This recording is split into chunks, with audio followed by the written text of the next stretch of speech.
I have a quick request. If I could be bumped up, I might have to leave early. I don't necessarily want to go first, but if I could go like third, perhaps.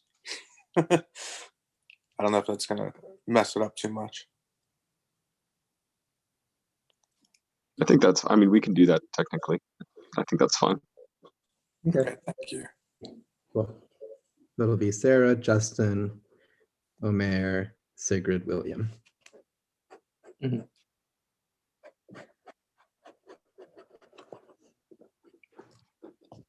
And I will keep back of time for us and move us along as we need. Okay. Let me know when we're live, Grant. We're live. Okay.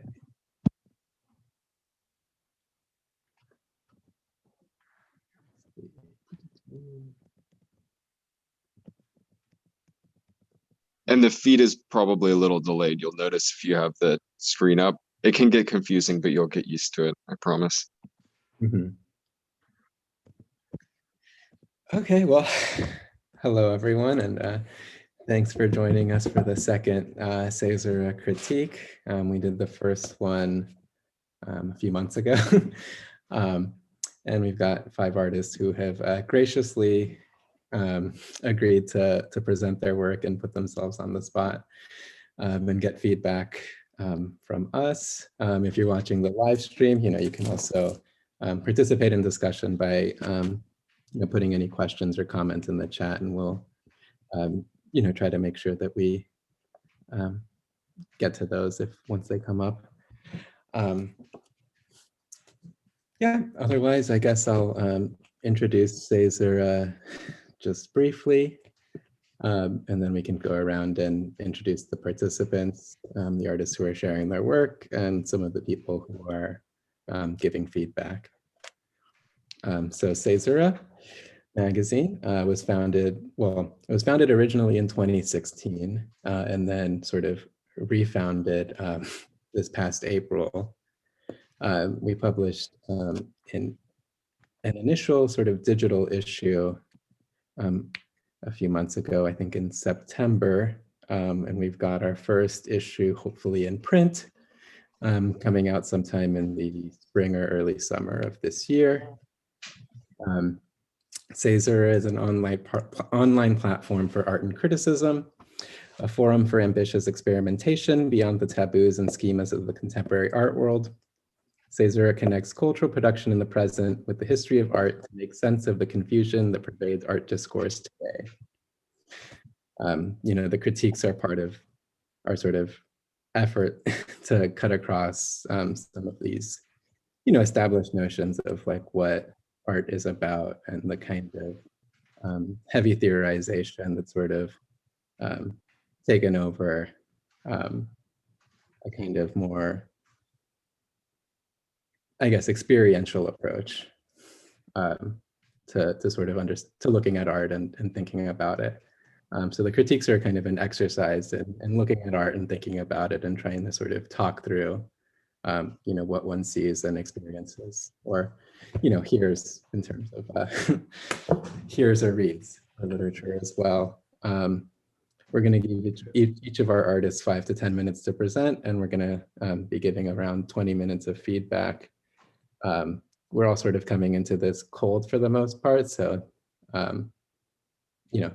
it's going to be based off of our just based off what we see in the work and what we can get from it in the moment. I guess with that, maybe if our participants want to introduce themselves, we can go in the order that they're going to be presenting their work. So maybe Sarah could tell us a little bit about yourself. Oh, I think you're muted.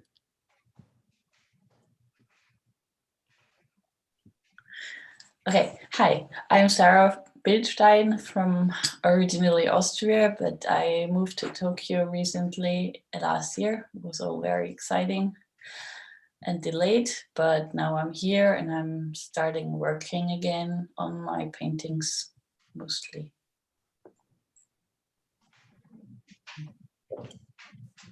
Justin? Hi, I'm Justin Dossi. I'm based in Chicago, Illinois. Primarily a clown and video maker. I did theater for a long time before getting into that. And over the past 5 years, I've just been playing around with clowning to various degrees. So you'll see some of that today. Omair? Yeah, my name is Omair Hussain. I'm out of Cincinnati, Ohio. I went to the School of the Art Institute of Chicago. And I do primarily photography and painting and make some sculptures, and I'll be showing paintings today. Sigrid? Hi, I'm Sigrid. I'm also based in Chicago, or I'm based in Chicago, not also based, but been working on what might be called paintings or collages or transfer pieces, whatever, for a couple years now. Started making work like half a decade ago and then fell out of it, and I've been trying to get back into it. I'm self-taught, so just trying to figure my shit out. Thanks for having me. Okay. And William? My name is William Lessard, and I'm I don't know. I do tech PR by day, and by night I write very weird stuff. And basically, the work you're going to see today is based on the wonderful weirdness that one can find in Google patents. Google has all sorts of patents for every imaginable thing, and all of it is public domain. And if you go looking, you'll be amazed what you can find. The work I've been doing is kind of based around the, surveillance capitalism, and, how corporations are people and people are not people anymore. My work has been in Best American Experimental and American Poetry Review and other fancy things. I'm not an academic, I'm just a regular person. And I appreciate the opportunity to talk to you guys today, to talk to you folks today. Great. Thank you. Yeah, I guess maybe we should introduce some of the others here, since we're not just floating heads. I'm Patrick. I'm the deputy editor of Caesura.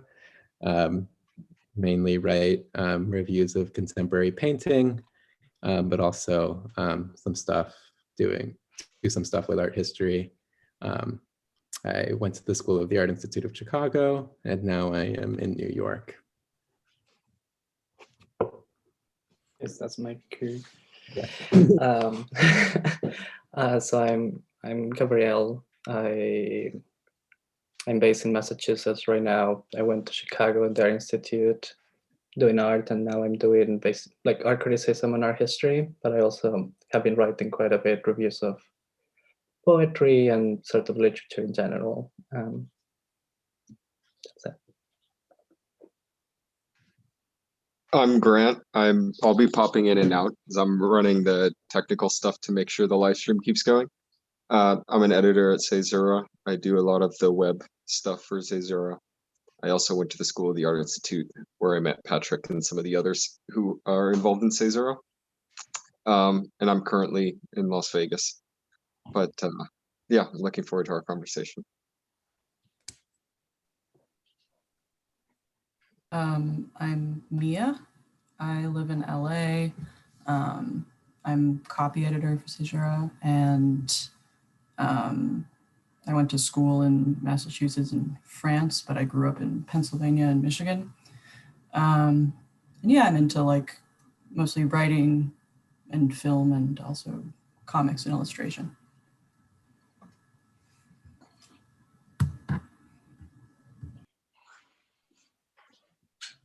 Yeah, we muted. Sorry. Yep. I'm Jack. I live in Cleveland, Ohio. I also went to school in Massachusetts for art history, and I work now in art advisory and also do art writing locally in Cleveland, and was plugged in here basically as an auxiliary contributor by Gabrielle, and I thank him for that. So I also look forward to it. Great. All right, so now that we've all gone around on our introductions, we should get started. So Sarah's going to be up first, and Oh. I Oh no. Okay. Yeah. Things. Is there a particular work you want to show first, Sarah? Maybe first the chromatographies first, please. The two, or one of them is fine. I start with that. I've put Samoa Maleo River up on the screen. Oh, thank you. Good, there is a title. Yeah, this is a series I started 2018, but the kind of technique I'm working here with, I'm already working with it since 2015. It's a chromatography, and this is basically something it's used in biochemical analysis to separate certain particles and substances. And this is just paper, water, and ink. And within several days, the water dries off, and then there comes this structure, and it depends on so many different things around it, because I have analyzed water I was planned to from 100 places from all over the world. So I have collected this water and analyzed it in the laboratory, or with like certain indicator things. Sorry, it's complicated. I had a color system adopted, and then I mixed the water with the ink, depending on the results before. So the stuff which is in water, or the pH and stuff like that. And this was very diverse depending on the place the water was from, if it was salt water or something like that. So this whole process took me a long time, the administrative work to collect all the water, to engage with all the people. Yeah, was very intense. And then last year, I was almost, I thought, yeah, I'm almost around half now. So I made the paintings. And then what happened was Corona, and suddenly it was not possible to travel or to order things so easily. And then I switched my concept a little bit, and I still wanted to finish the series with 100 paintings. Maybe you can show the other one. This one is now from Samoa, and this one is from Brazil.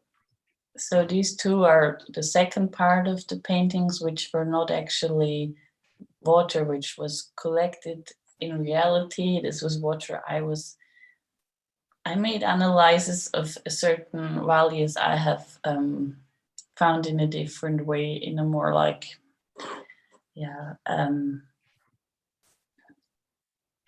I wanted to just declare that it's like influenced also by the circumstances that the series that I was able to finish the series.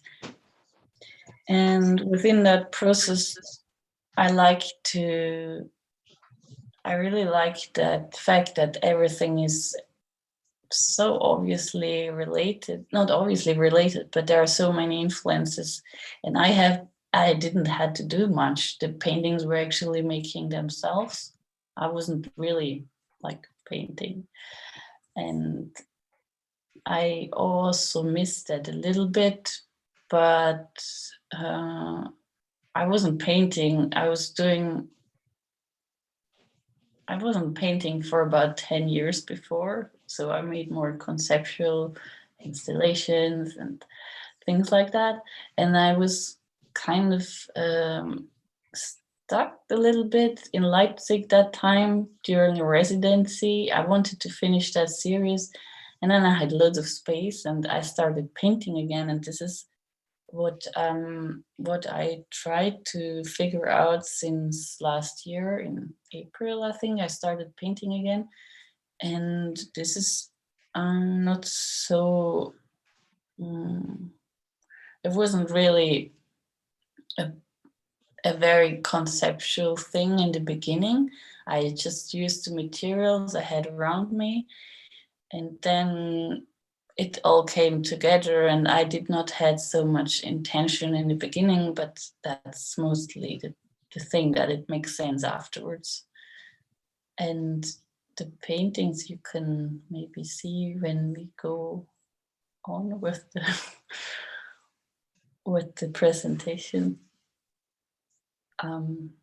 Maybe the one here, yeah. That doesn't have a title yet. It's pretty small. You see, it's like about that size.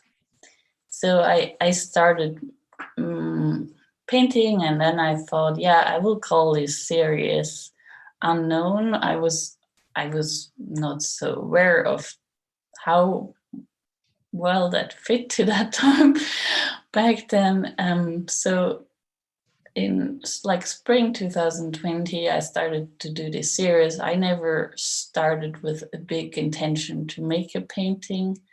And for me, it was more like what I had, what the values of the material were, how they were interacting. I was also experimenting a little bit, and sometimes it turned out pretty well. I think I really had just a few I had a few things I wanted to always keep. So I'm not using black, or I'm not using any primary colors. Not really. I always mix the things a little bit. And yeah, it's much influenced by what I have around me at the time and the materials from the place. And yeah, that was really helpful. So, and less administrative than the project before, which was maybe also a reason why I wanted to free myself from a big concept again. Yeah, I think that's all from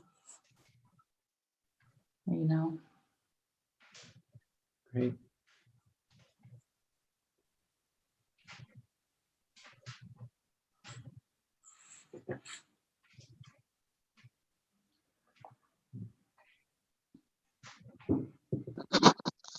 I mean, I could just quickly share one of the first thoughts I had looking at your paintings.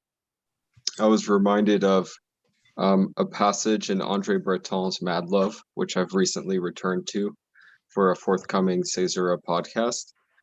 And there's a passage in Mad Love by Breton where he remarks on Hamlet and Leonardo da Vinci and a similarity that occurs in both of them. So in Hamlet, at one point, Hamlet looks up at the clouds and he interprets animals in the clouds.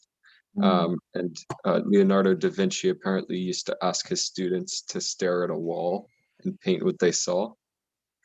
And they would paint, they would look at the same wall and paint very different things, creatures and scenes. And there's something about this painting where that's what the viewer is being asked to do.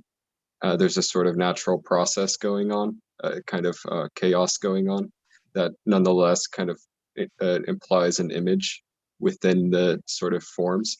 And this is maybe more specific with the paintings than it is with the kind of the residue photography works that are kind of, they are more like color fields. I don't know where to go with that thought, but it was just the first thing that kind of struck me about the paintings is that they do have, especially this one that's on the screen now, it has this sort of like landscape scenery. It has this kind of, it draws me in that sense that I want to project my own desire onto the image.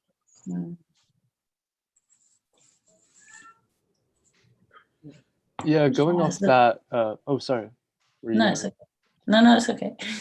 The first piece that was shown after this sort of creeping waterworks, I just sort of like looked at it, imagined these clouds swirling around the top of the mountain. So then when Grant switched over to the next image, this one that's up now, it just seems like a volcano erupting. You know, there's so much like power and force in this one that's like especially brought out, having imagined like the peaceful, serene mountaintop just before that.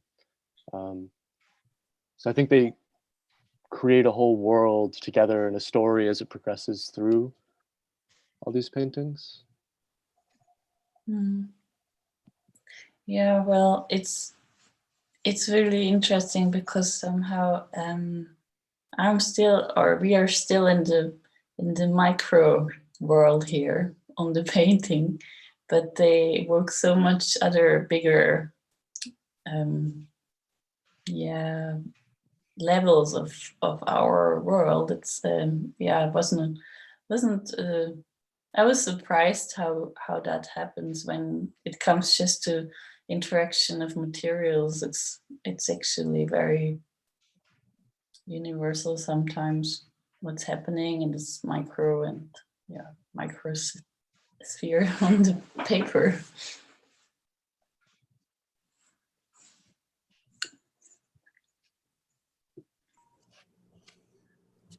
I don't know if, I mean, this is just kind of a thought that I don't know where it's going to end, but like picking up on that kind of idea, I was astonished at how, when you were describing this, you have this very kind of, you were describing you got to this in this very kind of scientific technique, in this like very rational way. But at the end, the kind of forms that this brings sort of invites us to kind of lift them up and imagine them in different ways, like what Grant was saying, like the cloud that the painter is able to reimagine as something different. So it made me think about that process in which you are able to produce these elements with the material you're working, these kind of colors that have a kind of a specific resonance, or like this kind of light and these biomorphic forms. But then they evoke something that invites reflection. Once they are on the page, they create a different image for you. And I think that moment of like reflection after the fact and what you can do or how that comes through is like really the kind of impactful potential that I like see on it, is the fact that you can able to think about it and recognize something that they can bring to the imagination, that's something that they can actually I don't know, steer as feelings, as other kind of emotional material. I don't know if emotional material is the best way to put it, as ideas on the mind. So I was like kind of thinking about those both sides and sort of the way it really invites to think about what you bring through color in terms of color and figure post factum, like after something natural that is there. I would like to evoke something, but it is not really always working. It's not my. I wanted to leave it open. So what I like the most is if when you look at it and you can't see anything.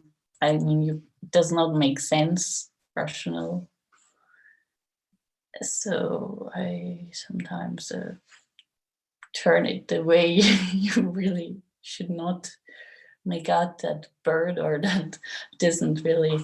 I think it's more interesting when it's because it tells the viewer more about themselves. Yeah. So the painting makes its own thing. I have not so much to say anymore.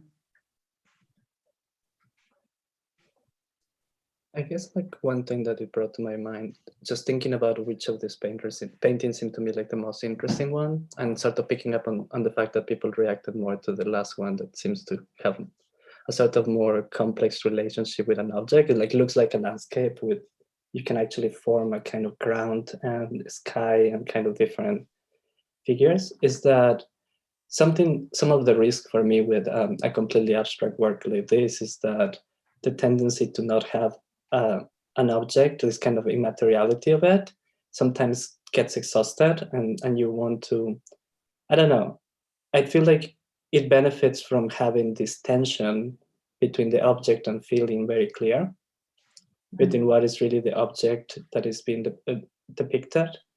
And that by that object, I don't mean like a straight realistic representation in life, but a kind of well formed, I don't know. There is a way in which that tension becomes very clear in something like this, or to me, it also became very strong on the one that is a square with the elements inside. Somehow, the kind of structure and the very intentional character of it made sort of drove me more into looking at it as a created object in which something is being expressed, rather than simply like an arbitrary element of nature. And I think that kind of fact that it sort of seems to me as made it draws me in and makes me think more about it than if it were just simply, I don't know, a stain on the ground, for instance, which it seems to elevate and go beyond it in a certain way by creating a structure to it.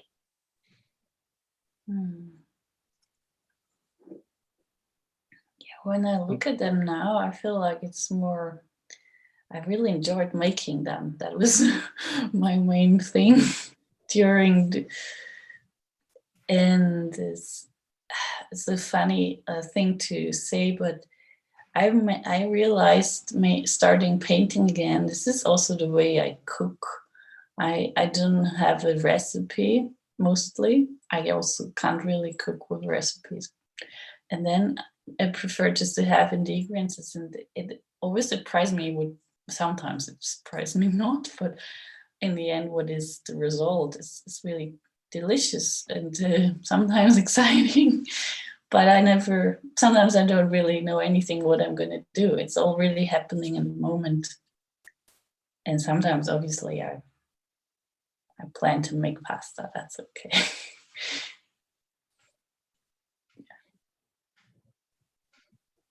Sorry, that was not very philosophical. I think it gets that. I don't know. I recently was going back to Baudelaire and some of his original sort of criticism in the salons that he did in the 19th century. And in one of them, he writes that painting is an evocation. And I felt like that's a good place to start with these. There's like a kind of, I don't know if it's just my sort of projection, but I think it's also something in the work itself that there's this kind of almost religious undertone, perhaps. Especially, I think with the first works, there's a kind of like, almost like the waterworks almost seem like a kind of like depictions of a kind of aura, or even like, images of angels in a certain sense. And then the last one, especially with the kind of, the curved shape, I don't know, just it reminded me of religious painting. I'm not sure exactly like what that means about the work or what that points to, but I do think it's something that's there. Yeah, I think I forgot to mention the first series is called 100 Spectres. So I think I was not religious, but I was referring to that idea that certain places have certain spirits, and they kind of they are there, and sometimes you can see them. I don't know. My influence was that there was a Japanese like a picture scroll where that was my whatever influence in the beginning, that this picture scroll was depicting 100 specters from other sources, not from water, but That was really interesting, that connection you have with your work, with the world, and it's all kind of the word, I forget, the animated world, something like that. No, sorry. it's a different way to see or to be connected. Maybe that's the thing when I'm maybe working, that I let things express, or like materials interact, and want to listen what they want to say, something like that. About the, oh, sorry, no, go ahead. Oh. About like the religious undertones, I think of the last one, it kind of, I really love the framing, and it reminds me of like a medieval triptych panel. And yeah, I love that it's like framed so deliberately, and then you sort of look out into sort of something like a landscape, and it's, I don't know, it seems, I know it is deliberate, but it seems less sort of, I don't know, confined than you'd expected given the framing. That's all I have to say. I really like this one. It's the painting itself is like almost 2 paintings, and it's a collage actually. The purple yellow part is like a paper, like a monotopy, and then it's put on the board, so it's a collage. This is why the framing is, or the parts are arranged here. I mean, I guess I come a lot at painting from a kind of formal perspective, and I think the most successful ones are where there's a kind of dissolution between the boundaries of a figure and a ground. Like this one seems as if it's a painting within a painting, like you said, that they both seem like ground. The shape inside doesn't really read like a figure, it reads like a ground in itself, which is then framed by another ground.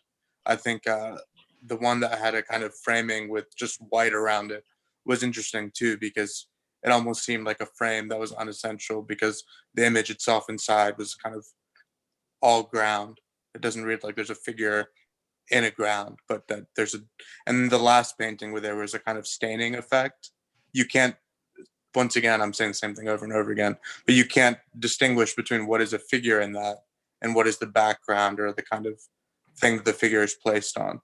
And, you know, a lot of my interest is in 50s painting, and people like Frankenthaler, Helen Frankenthaler, you know, to try and do this, which is a kind of dissolving of a sense of a figure inside of a 4 squared ground, so that the entire surface seems to be both figure and ground at the same time. I don't know if that makes sense, but it's a little more formal than what people are saying. That's really, there's like a depth to the flatness, or like something that I was thinking about is that these feel like myopic is the word that I was coming to.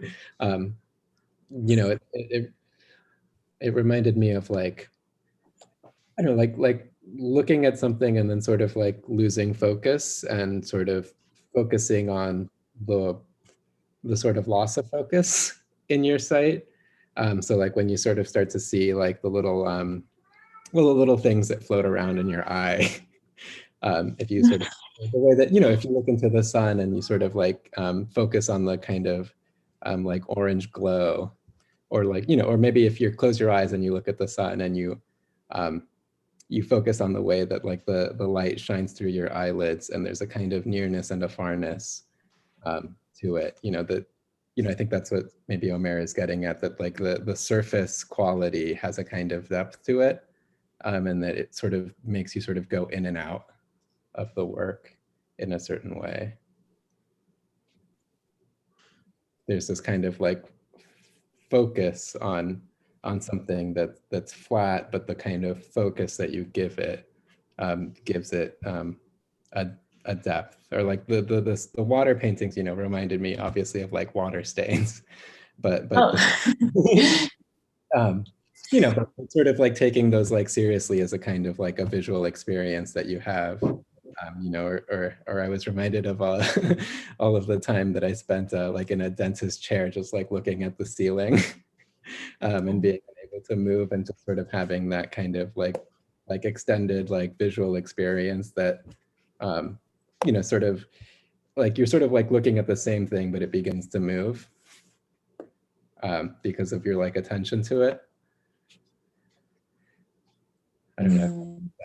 Well, I feel like I am when I'm the most happy with a painting when I feel like I can look at it for a long time and there's nothing happening. I don't know. I mean, once again, maybe this is projecting my interest too much, but I was looking at this image, and another reason there's a kind of ambiguity between figure and ground is that the pattern goes all the way to the edges of the shape. So it's not like you're drawing something inside a frame.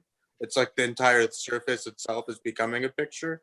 It's not, you know, it's not like a contained image. It's like the fact that the pattern or the marks stretch to the edge of the boundaries makes it feel like a surface rather than a kind of window into something. Yeah, you have seen this very well. That is not, I mean, it's not painted in the first place. Parts of it are painted, but I mean, I've sanded it down, so it's kind of a coincidence what comes out in the end. So the surface is actually really better. The one before, oh, it is okay. Oh, it's not all, except I worked really in different techniques, not just, sometimes I pour stuff there and it dries, or I sand it, or it's a kind of print. Yeah, I enjoy that.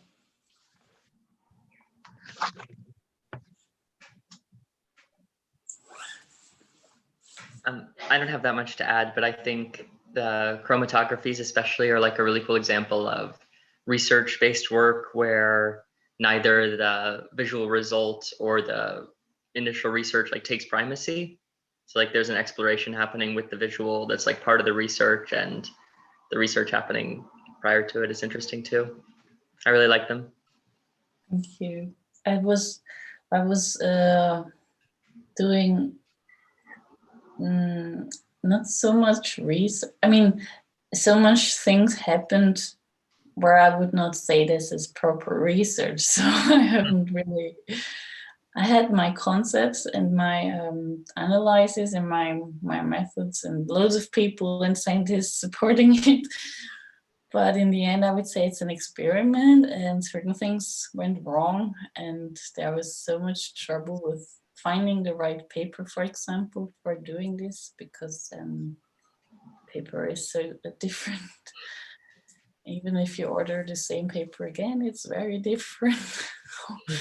Yeah, so this all resulted in different results. Yeah, I really appreciated your explanation of these results, especially having just read Barry Schwabsky's introductory essay in a book on recent landscape painting, where he talks about how people argued that Rothko's work was based off of a fascination with Caspar David Friedrich's clouds, and how it was actually very unlikely that those blocks of color were created as like a copy or a response of his clouds, and they were really just to be experienced on their own as interaction. And it seems like this is taking that to an extreme in the sense that I'm focused on a chemical reaction based on the variables that you put in at the beginning, but as they unfold based on different pHs and different inks, the intentionality kind of is held at the door, and I can just experience it for pure process and partial accident, which is refreshing. And I don't necessarily feel like I have to find a figure or ground in the other works to still appreciate them very much, having seen the waterworks. So I'm glad I had read that coming in to looking at these, because it gave me a framing on it. I don't have to find a figure. I don't have to find anything representative to look at something for a while for what it is and how it came to be. So. Yeah, I've once read that it's just a very human condition, always this, that we have this pattern that somehow everything we perceive should make sense. It's like it's an automatism, and it's a bit stressful at sometimes. So I think the chance to look at something, to free yourself from all these things you should think, or I mean, it's kind of, it maybe goes into a different part of the brain, I don't know, but I would just say that it's it almost seems like it's going off what Jack was saying and what you were just saying. It seems to me that they are a bit like pastorals, you know, and it's also like a way of you know, dysfunctioning our normal process of looking, which, you know, is very, you know, very purposeful. You know, we're scrolling our phones, we're looking for something, you know, whereas this is kind of like an adventure in stasis, you know, and you don't really, it doesn't have to make sense. It doesn't have to have a point. It's just its own celebration of different materials. I mean, and I don't want to be too formalistic. I mean, I don't think this is formalistic either, and I'm interested in how you make it, but the images themselves are like compelling. Like the image itself stands on its own as a interesting, like, visual, aesthetic, emotional experience. I don't know. I think I should just throw that out there. That visually they're good. You know, they're strong. They're convincing. They're compelling. And so I'm interested in how things are made. But you know, at the end of the day, what you see is what you see, and I think they succeed at that level. yeah. And I mean, I was picking something perhaps that I heard you say, that, I mean, you probably make a bunch of them, and then you a lot of them doesn't seem satisfying to you, and there is a kind of a selection, like there is a kind of moment in which you see it is not simply like a spontaneity, but there is like the reflection upon what you think is actually satisfying as an image, which I think is important. And even just thinking about spontaneity, I think that there is this kind of process in which, as reflecting on things that you think are actually working, that spontaneity becomes accumulated experience, is something that you think you learn. I think that that's something very interesting, in which the process of like learning to do this is something that is constantly building up, and you will sort of accumulate it as your own form of making, as well as reflecting on works on the past that may interest you, like other, I mean, I don't, yeah, like other artworks from all parts of the world, of all sorts of history, that may help like realizing what is that sort of, that sentiment, that, I don't know, that's something that is an achievement, that you feel that has achieved something in an image, instead of others that you reject. I have, I think I do select somehow. When I'm not happy with something, I paint over. And sometimes it's very surprising what happens then. Yeah, and I don't want to waste so much. So I don't want to waste material. That's, I observed myself by using certain like leftovers from paint, and then it goes into the next one. And so it's the process that it goes into how I work, so I don't want to waste anything. And yeah, I think of influence for me was for the last couple of years, it's written by a German abstract painter in the 30s or 40s. It was Willy Baumeister. I don't know if you ever heard of him. He's he wrote a book about the unknown in art. So it's very it brings out a lot of these things I started thinking about. That was maybe something I don't have so many different artists in my mind, so it's maybe like a part of the ism, which maybe refers more than others, but this was one of my influences.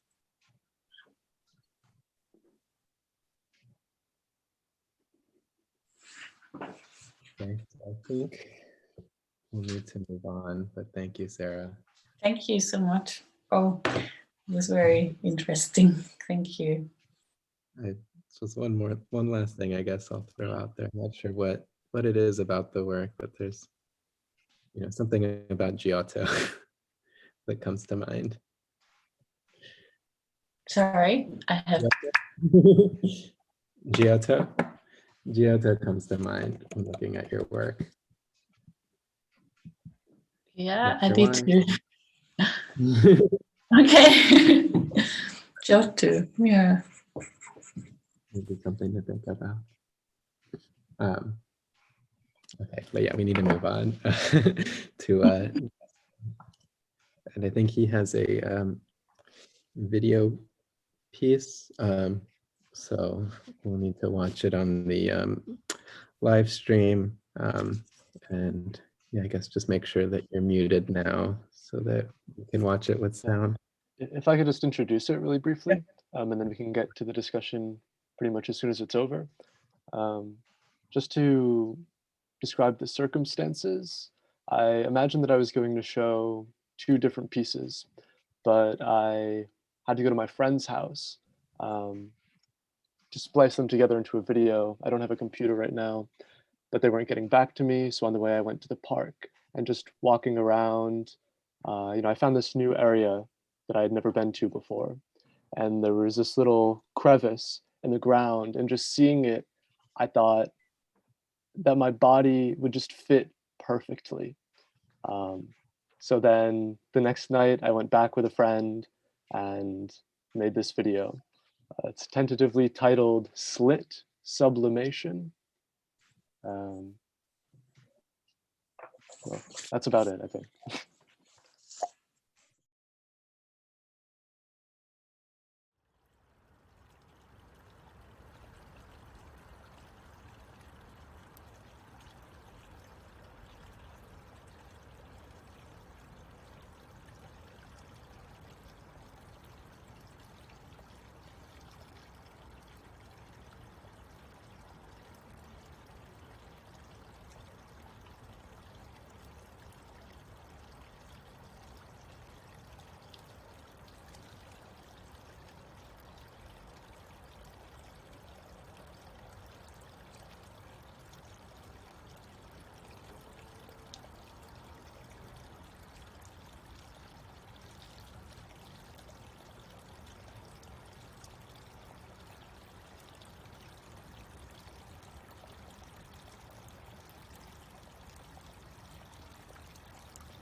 I don't really have anything else to say. May I ask you a question? Yes. Sorry, I'm hearing my own echo. Oh, sorry. How did you came out with because I saw some of the other things you sent to Caesura, and a lot of them have like an static camera, and then you would do things, but the camera wouldn't move. And I was interested in this one, that you have this kind of entrance moment, and then the performance actually has background and foreground. And I wonder, how did you like thought about it with the person who was managing the camera, and did you plan what kind of how it's gonna look, and how each moment where you stop is gonna look like? Or yeah. Wait, I'm sorry. I'm not sure if this is on my side or your side, but I'm getting this really crazy echo. You might, by the way, so if you turn the sound on the stream, you might be hearing double. So everyone on the Zoom call, make sure you've muted the sound on your stream.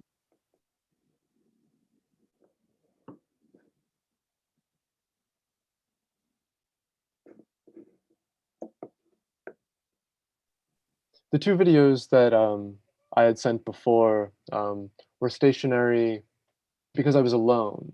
You know, I didn't really have any say over that. In the past, I have made a couple of videos where I've had people trailing me, following me around. And in this, I just wanted to have mostly a single shot, single take, just, you know, just looking up from where that little slit in the earth is. It's just this beautiful rock wall up to the sky. I just wanted one sweeping motion down. We didn't talk any specifics about foreground or anything like that, but we just kind of set up the shot beforehand. And then it all sort of just came to be from there. We kind of just talked through the pacing, like I'll probably start somewhere over here, mess around a little bit, and then find my way over to the crevice. But there wasn't really much of like a proper formal discussion beforehand, except to get it all set up. That's interesting. I mean, something that I really like, and that it reminded me of some of early filmmaking and also like experimental films. I mean, from somebody like Méliès to like Stan Brakhage and other filmmakers that way, is the fact that you have this kind of entrance moment and exit moment, both of which are really, really strong. So it's like they offer you a kind of situation. It's like in old theater, they used to say they open the curtain. So you have like the opening the curtain moment in which you get inside and you're drawn into this world in which there's going to happen this kind of acting, this kind of thing. And then you have the exiting moment that is so strong with the kind of disappearance of the person there, and sort of visually so strong because of the kind of effect of light and all sort of the image. So the fact that it's like this one take had that effect, because you never have a cut, and the cut has that effect of like pushing you out. Yeah, that is sort of like lets you get in and then get out at the end.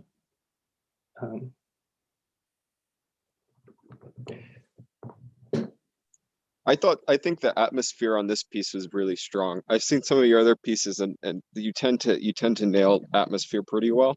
But this one in particular, I mean, the charm. I mean, I know the sound of the Chicago traffic. It sounds particular, and I could the charm of the cars whooshing by, and the trickle of the stream.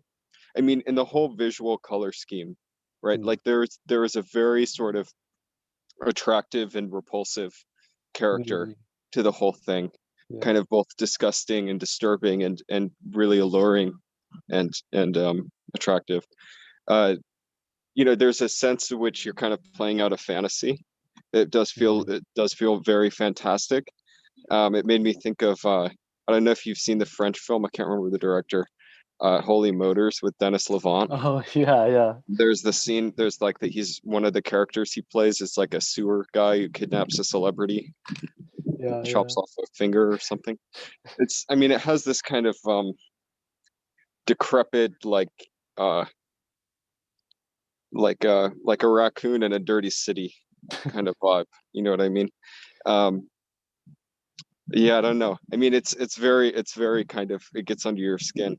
But this one, unlike your others, which are usually a little more demented, this one Yeah. wasn't as demented. I didn't think. I thought it was a much more kind of solitary and calm and almost relaxed.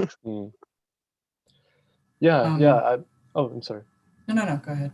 Oh, well, I'm glad you brought that up about this one seeming noticeably less demented, because with one of the videos that I was going to show that I shot over the summer, it was me just sort of, writhing this really crazy frenetic sort of way in the rain.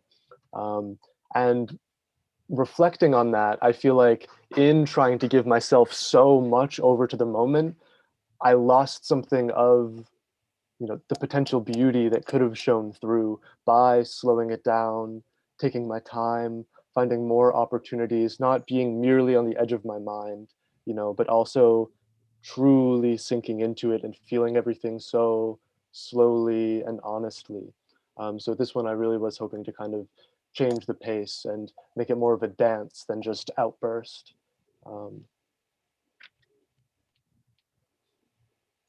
It reminded me a lot, and I mean this in the like best possible way, of like Andy Serkis's performance as like Smeagol in Lord of the Rings. Yeah. It just like, and I'm not surprised that you're a clown, because like sort of like that actor, I mean the physicality was like really, really good. Like the like live movement of your body. Yeah, no, I thought it was really great. I wanted to know about like the camera lens you used, or just like how you achieved that lighting, because I thought that was really excellent. This is just my phone camera. Just set up on a little tripod in the dark, in the dark park, just with the phone light. That's all it is. There's the sort of orangey glow comes from like the amber Chicago lighting, like in the park. But yeah, it's just my phone camera. Maybe something on that. There's this incessant autofocus, which really kind of drives me crazy in retrospect. I don't know if that's something that like y'all had any sort of opinion on one way or another. I mean, I think it revealed to me that it's an iPhone. Yeah. I recognize the iPhone quality of the auto focus, but yeah, I don't know. I mean, I think you could do it with a proper camera, but I don't. I mean, there's something charming about the kind of sorry, mobile, I don't know, kind of quickly done aesthetic. I think like it is something that you may want to do intentionally. Namely, there is an effect of the autofocus that can be interesting or can be something, but when it just happens, it's kind of like you don't have control over what it's gonna like look like, and make them like sometimes works, sometimes doesn't.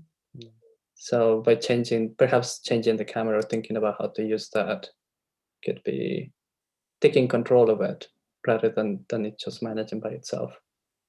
I feel like it part of what it does is it sort of pushes this from performance into video. Like, I was trying to think about like what is like, what would be the difference between this as would you consider this a performance, or like what is this as like a video work that's not just like a kind of recorded performance? And I think that kind of quality, as well as what Gabriel sort of mentioned, the kind of like opening and closing with the pan, have this effect of, well, essentially, the camera becomes like a kind of eye for the viewer. And it sort of seems to be like about that, about this as a kind of like encounter. That the experience that is being recorded isn't sort of like your experience as like a performer, but is like the experience of like of a viewer sort of coming across this in the park, or that's. I mean, I think maybe with the autofocus as well, there's this kind of like sense of like noticing something. True. Yeah, sorry, go ahead. No, please go. Well, in the past, I've been very particular about imagining these as like performance for video or like pure documentations of performance. But with this, with the sort of fade out, while I was laying there, I just, I knew that there would be no good way to end it. What, does it just cut to black? Do I walk away and go somewhere? Like none of that would have worked. And so laying there, sort of just in it, I imagine myself just fading into the ground. And I say to my friend, keep the camera rolling, don't move it. And I jump up, take some steps back just to get out of the frame. And then, so because usually I'm so particular about it because I want it to be like a demonstration of something pure. And I'm afraid that any sort of like manipulation in post is going to screw with that. But I think with this, it brings the moment and the beauty to a heightened degree that wouldn't at all be possible with my ordinary self. And that's what I'm attempting to shed anyway. So it seems fine to play with that, to push it even further also.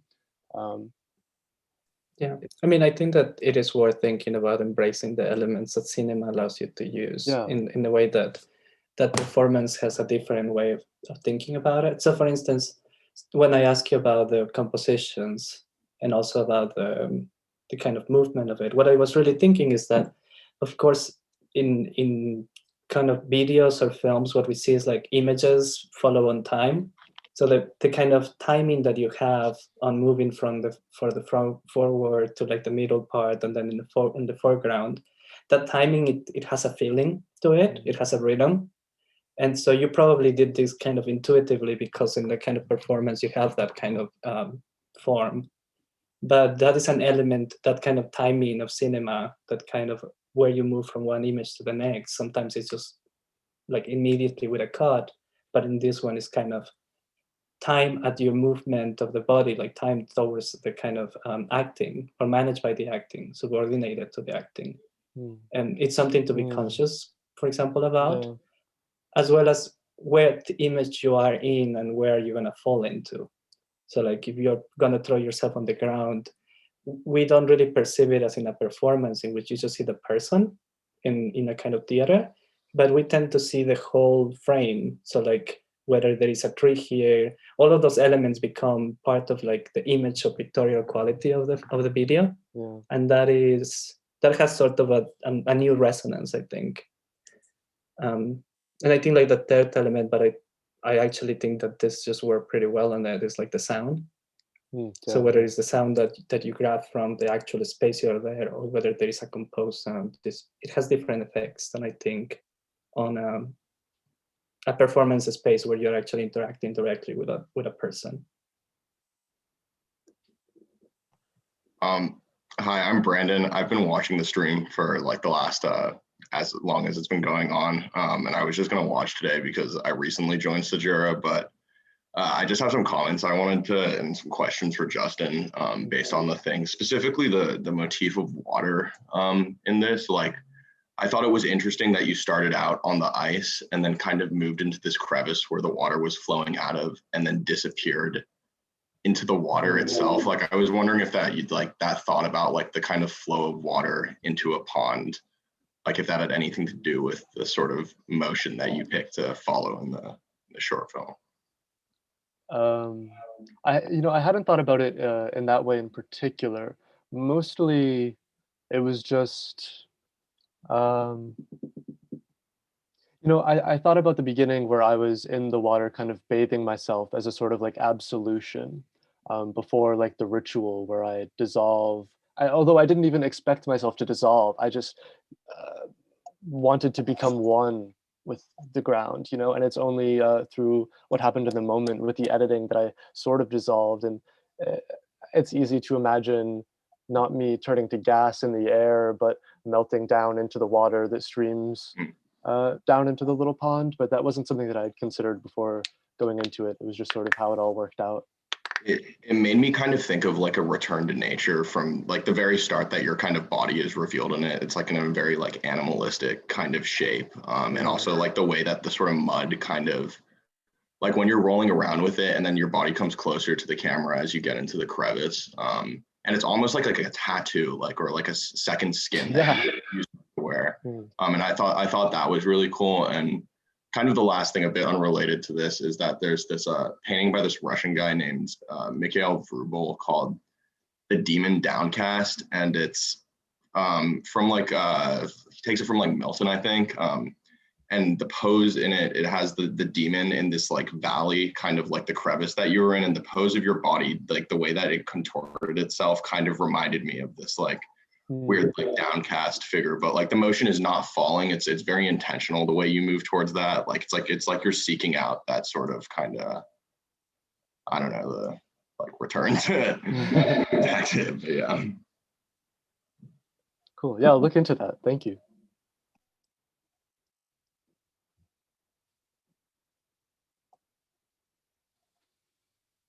One other passing thought I had, and you can take this or leave it, that kind of goes along this return, right? This like kind of return to nature, kind of dissolving into nature. You know, we envy when humans were animals.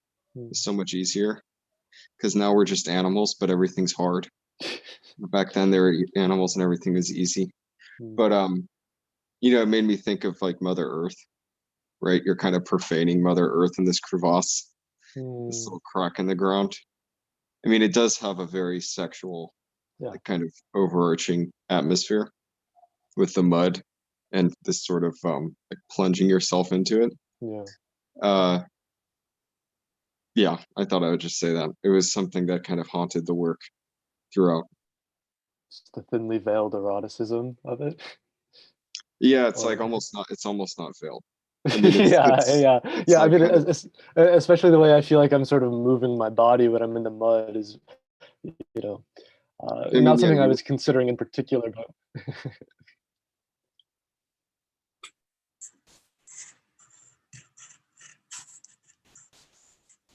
I was not so sure if it's my screen, and I think I was struggling a little bit, and then I was thinking, okay, I give it a chance because I was not sure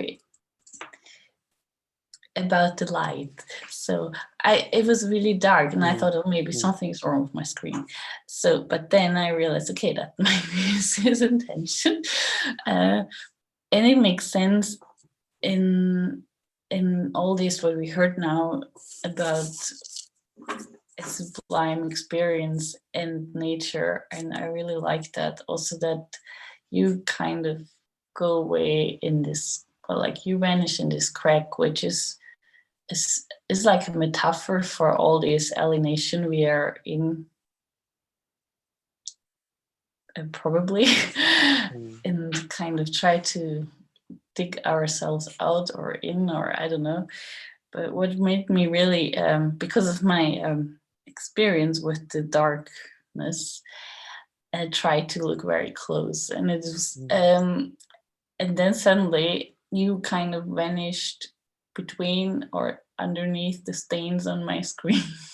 and I felt like it's also very strong that it made me aware of this digital world. So it was very, these two big poles, the nature and culture or technical things, and how we immerse in ourselves into it somehow, and it becomes our second nature, something like that.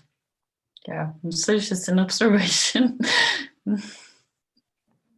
I have something to add to that kind of comment of the darkness. I think Grant was mentioning this earlier, sort of the iPhone aesthetic of like the orange sky that gets caught in the thing. And I think if you had filmed it during the day, it would have been harder to recognize that, hey, this is like a city park, and you would lose that tension of like, it is like a natural scene, but like there's definitely like an urban kind of background to it, you know, like you can't detach it from that sort of urban natural conflict.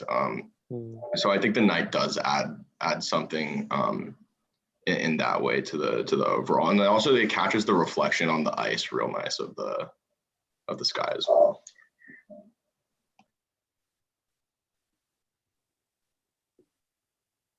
Yeah, I really appreciated the combination of the pace and your composure as you crawled into the crevice.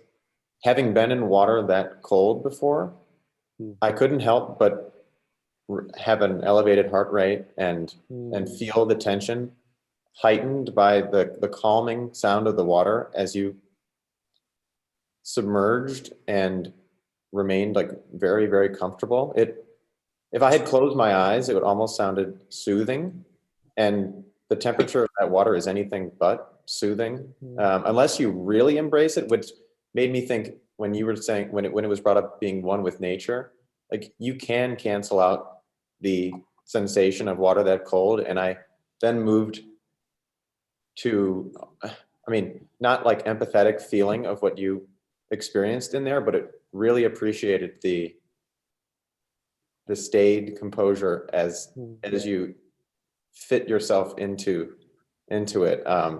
It was the natural tension between those two things was really strong.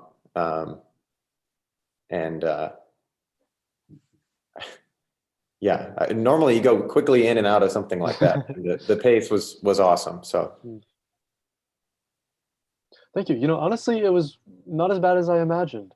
You know, I don't know if I was just sort of in it, ready for it, but you know, I don't particularly like when my shower gets cold, and this was not too much of an issue.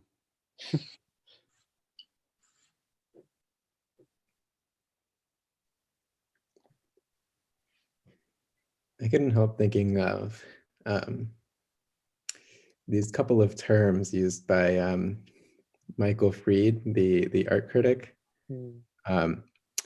who's, I guess, famous for his sort of critique of minimalism, but he uses these two categories of absorption and theatricality to approach art a lot. And he takes these from Diderot, the 18th century French philosopher and art critic.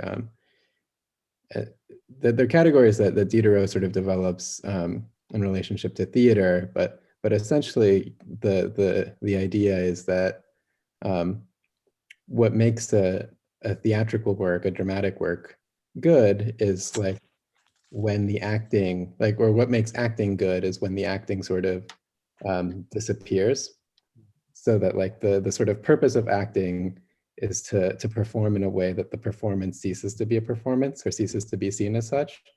You know, so the two poles are, you know, absorption and theatricality. So, you know, Diderot thinks that, you know, if there's a kind of failure in the acting, like what becomes apparent is like the theatricality of it, and you're not sort of absorbed into the work. Michael Fried takes this up, like, well, he traces sort of like these categories through the history of French painting, but he has one book on Courbet, the realist painter, and he sort of talks about like how Courbet, you know, is dealing with this in painting, and how he sort of develops this kind of approach to painting that sort of, you know, basically Fried argues that like Courbet wants to sort of incorporate himself into his paintings, that like by the way that they're painted, there's this kind of like intention that seems to be there of like Courbet sort of like putting his body, like sort of like there's this kind of like unity, I guess, of painter and painting. And I think, you know, the way that you sort of disappear at the end has some kind of relationship to that there's this sort of, you know, that there's this, the artist sort of wants to dissolve themselves into their work, essentially, and that this kind of disillusion is sort of what like the technique is about. Yeah. But the technique is trying to sort of, you know, destroy itself in a certain way as technique. And I feel like, you know, when, you know, when you said like at the end that there was this like, that you couldn't resolve like the end of the piece by sort of like getting up and walking away, because that would have destroyed the kind of like absorption that's there, because then it becomes just sort of plainly theatrical.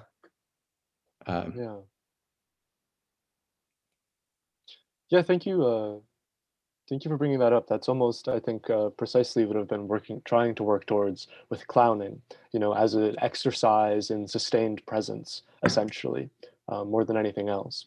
I did theater for a long time, and then I just got tired with it and wasn't particularly good at playing realistic characters. But with something like clowning, really just able to sink into it, utterly become, I think it sounds precisely like what you described in some sense. Yeah, I'll look into that. Thank you. The piece reminded me a great deal of a work of avant-garde jazz that I really like. I know, most of the folks on this call today are visual artists, but the when you bring up like avant-garde jazz, one usually thinks of very dissonant, stuff like Albert Ayler or Coltrane or something. But I thought of Afternoon of a Georgia Fawn by Marion Brown. And just as the title implies, it creates a space, it creates this pastoral scene, or, in terms of acoustically. And if you listen to it, it would sound like a field recording, because the musicians are not playing, traditional brass or string instruments. They're just kind of making noises with their bodies, and there's a very soothing quality to it.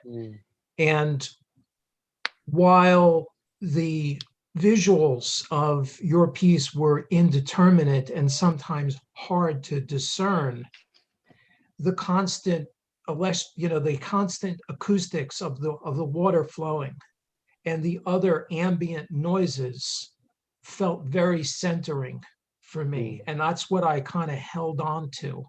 And it literally carried me through the piece, while visually I felt very disconcerted.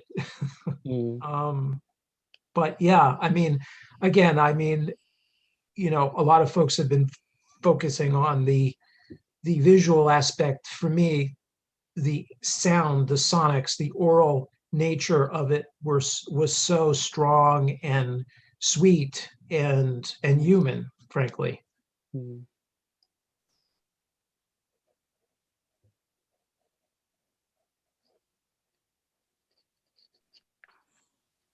This is kind of going back to Patrick's point on performance, but there's this Russian director named Tarkovsky who had this theory that he would basically enact with his actors, where he wouldn't tell them any of the role. Like, he would not give them character, script, anything. He would just hire them, and they would go to set with him.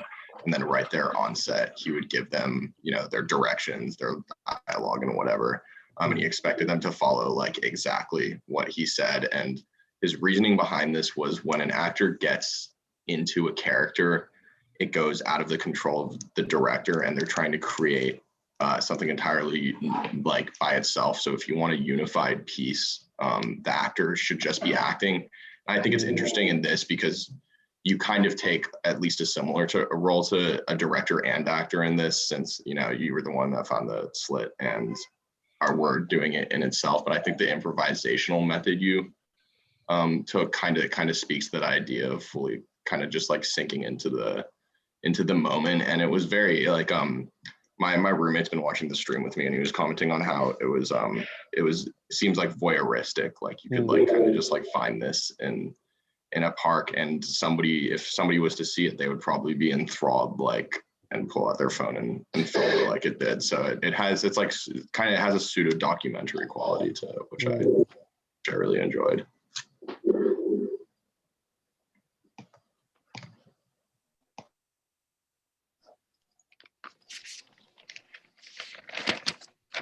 I think we need to move on to the next. Yeah. Thank you, everybody.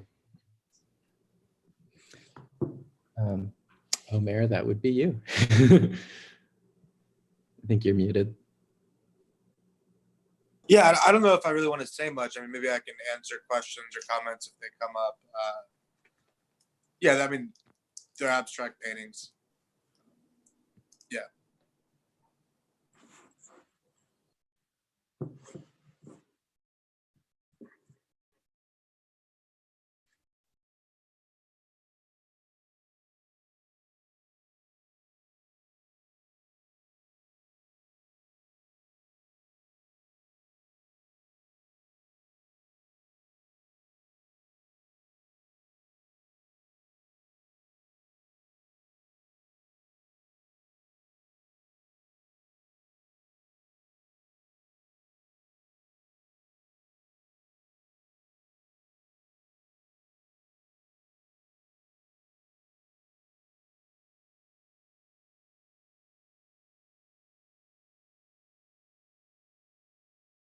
But I guess I can talk about their size. I think their size is important. The first two are 3 feet by 4 feet, and the last one is 4 feet by 6 feet. And I want to move into even larger scale. Yeah.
I'm curious about the texture within the different blocks of colors. Like I love the kind of graininess that you've managed to get just within the blocks. Like you can see little dots of just like texture. I don't really know a better word to describe that, but I'm curious how you got that.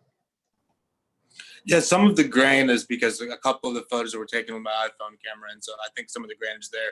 But there is a texture to each color. Basically, I block off each color like one at a time, so it has the illusion perhaps of being collaged or layered, but it's actually each color is delineated, and so the application, if a color is kind of more translucent, you'll see brush strokes, and some of it is just kind of contingency about how the paint was applied in a specific block. And they're not pre-planned, I guess I should say. I work them as I make them. I don't have a preconceived notion of what they're going to look like. So each color is applied one at a time. Each shape is applied one at a time, and that kind of contributes to different textures.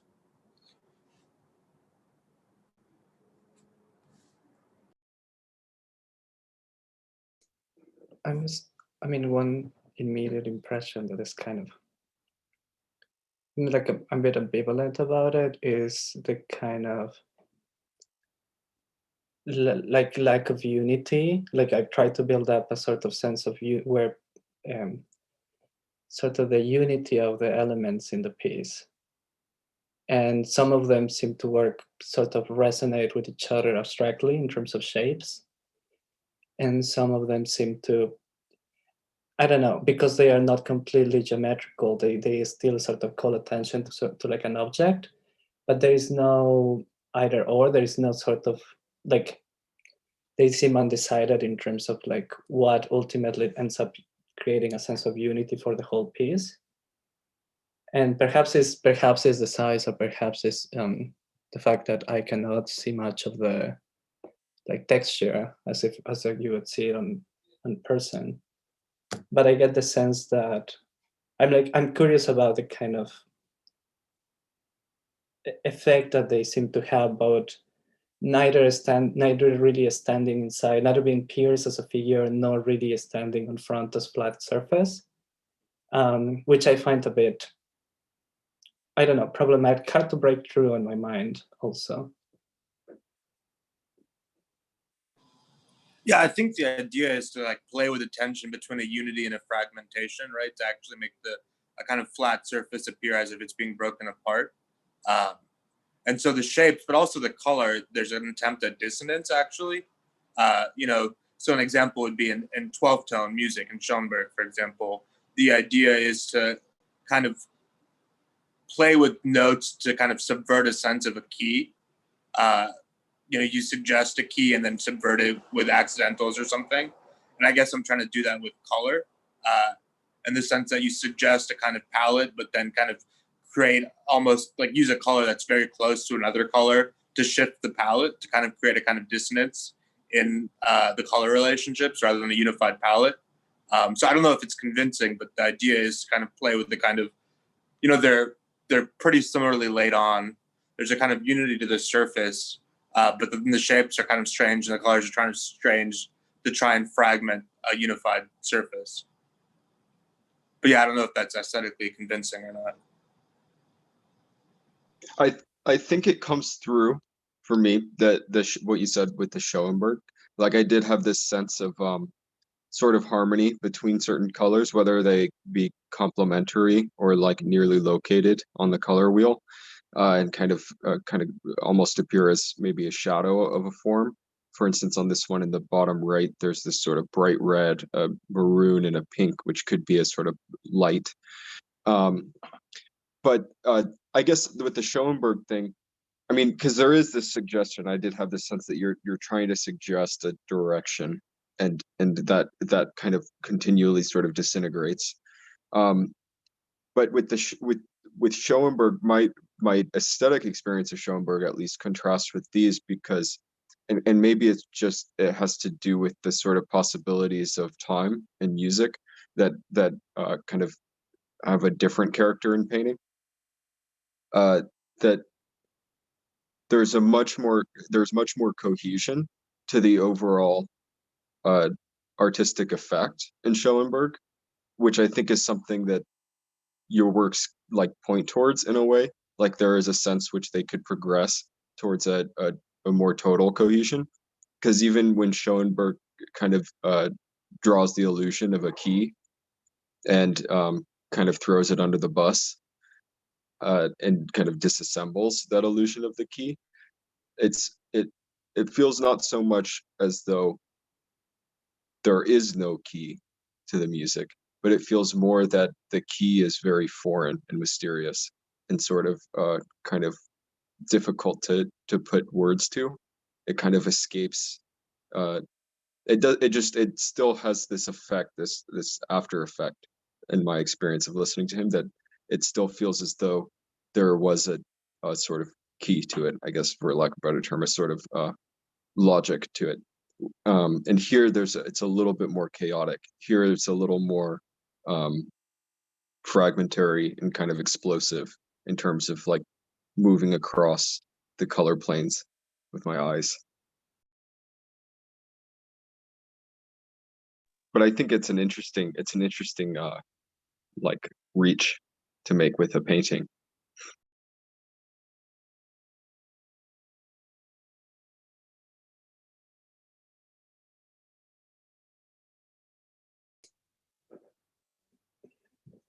I mean, maybe just to pick up something out of what Grant said, which is that, like in Schoenberg and a lot of these compositions, dissonance at the end up resonating in a kind of feeling of a whole. As I think like the idea of like the aftertaste that you said, like after kind of feeling of it being concrete, and what they sort of impact me here is as them like self-negating each other constantly, whether it's going somewhere but it negates itself, but at the end it never really resolves as to make it that negation something for contemplation, but it leaves it sort of unresolved as to where it wants to go. So there is both space and flatness. There is like a striking like contrast of color that can have this kind of musical effect to the mind. But ultimately they sort of ask to be brought up objectively for you, or like for the viewer to be contemplated, and they seem yet to be, it's as if they sort of postpone the resolution of it constantly, or at least each element seems to postpone the kind of feeling of what they are there for. Also, to qualify what I said and to piggyback on what Gabriel just said, I'm of course in some ways suspicious when an artist wants to reach back to an artist from the past and kind of kind of take their tools and reanimate them. So the question that it leaves me with is what it is that you're doing that's kind of different about Schoenberg, and how or how not that difference kind of qualitatively is more adequate to the present, right? Because we don't need Schoenberg. It's not as though like missing a Schoenberg today is a detriment to art, right? But rather, what is it about these paintings that maybe are depart in some way from that history, right? Even if you take it as a sort of kind of impetus in making the work, they depart from it in a certain way that I think that's the question that I'm left with.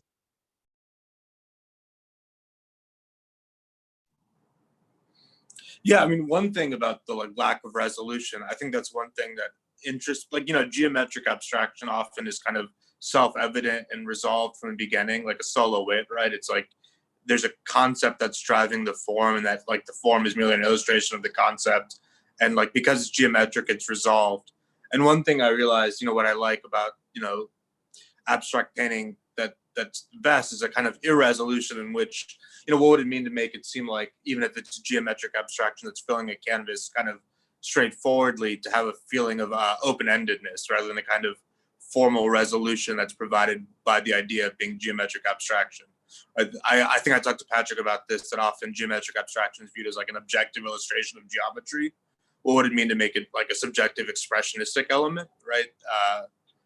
I mean, the Schoenberg thing, I guess, is just an example.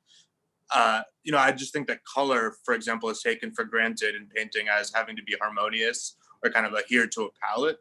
And so I'm interested, I like that word explosion, of kind of exploding a sense of coherence, actually. Right, that sometimes geometric abstraction and color is kind of closed. And I guess I wanted to leave it kind of open-ended. I look at them and I'm like, are they finished? And I like that's a question, right? The entire canvas is covered with shapes, and that's kind of straightforward. But the question of is it finished seems kind of strange, right? Could more be done? Could less be done? So yeah, once again, I don't know if that's convincing, but it's something I'm interested in. Yeah, but I guess the more historical example, I mean, I was using Schoenberg as an example, but 50s painting, right? So Patrick brought up minimalism. And when Judd looks at someone like Pollock or Ken Noland or Frank Stella, what he likes about those works is they seem to subvert a relationship between parts and whole. And this is what Judd picks up on, is a kind of, there's no relationship of parts to the whole. It's just a kind of predetermined singular form. And I guess I wanted to return to that moment and suggest a tension between a singular thing, a unity, a square canvas filled with geometric shapes, and a suggestion of a relationship between parts and whole, where there's a tension between the parts, if that makes sense.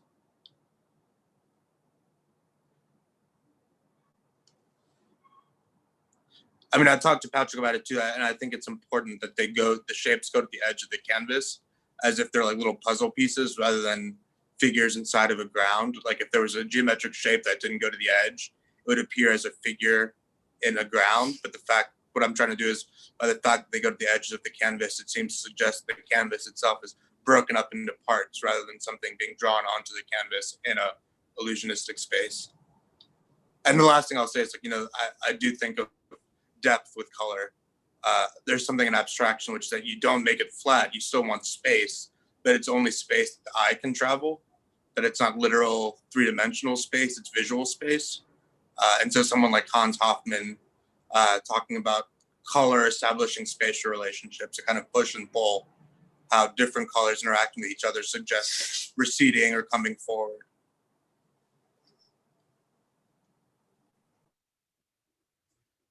I don't know if that answered your question, Grant.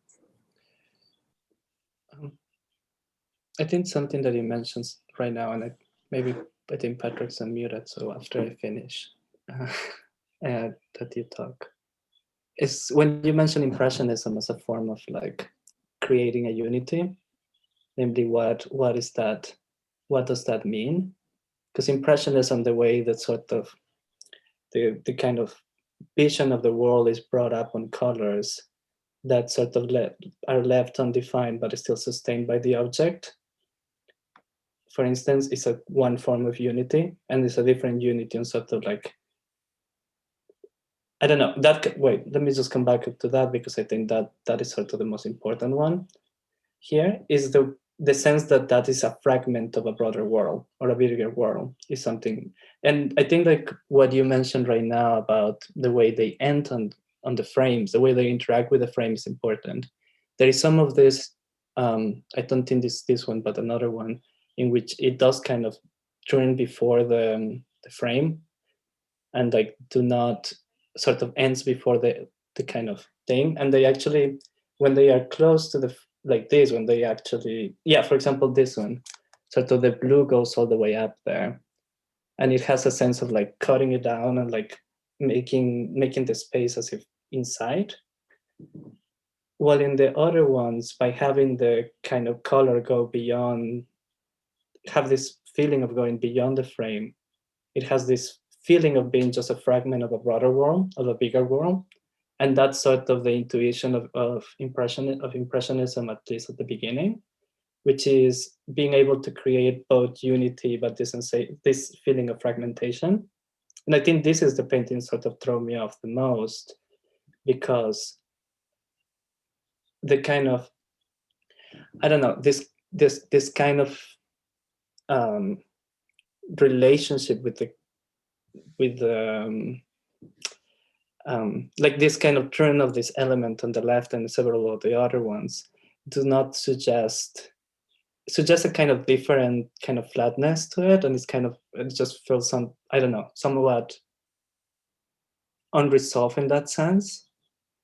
Still the kind of elements, the way the elements become coherent in themselves is still, to me, a bit complicated or problematic.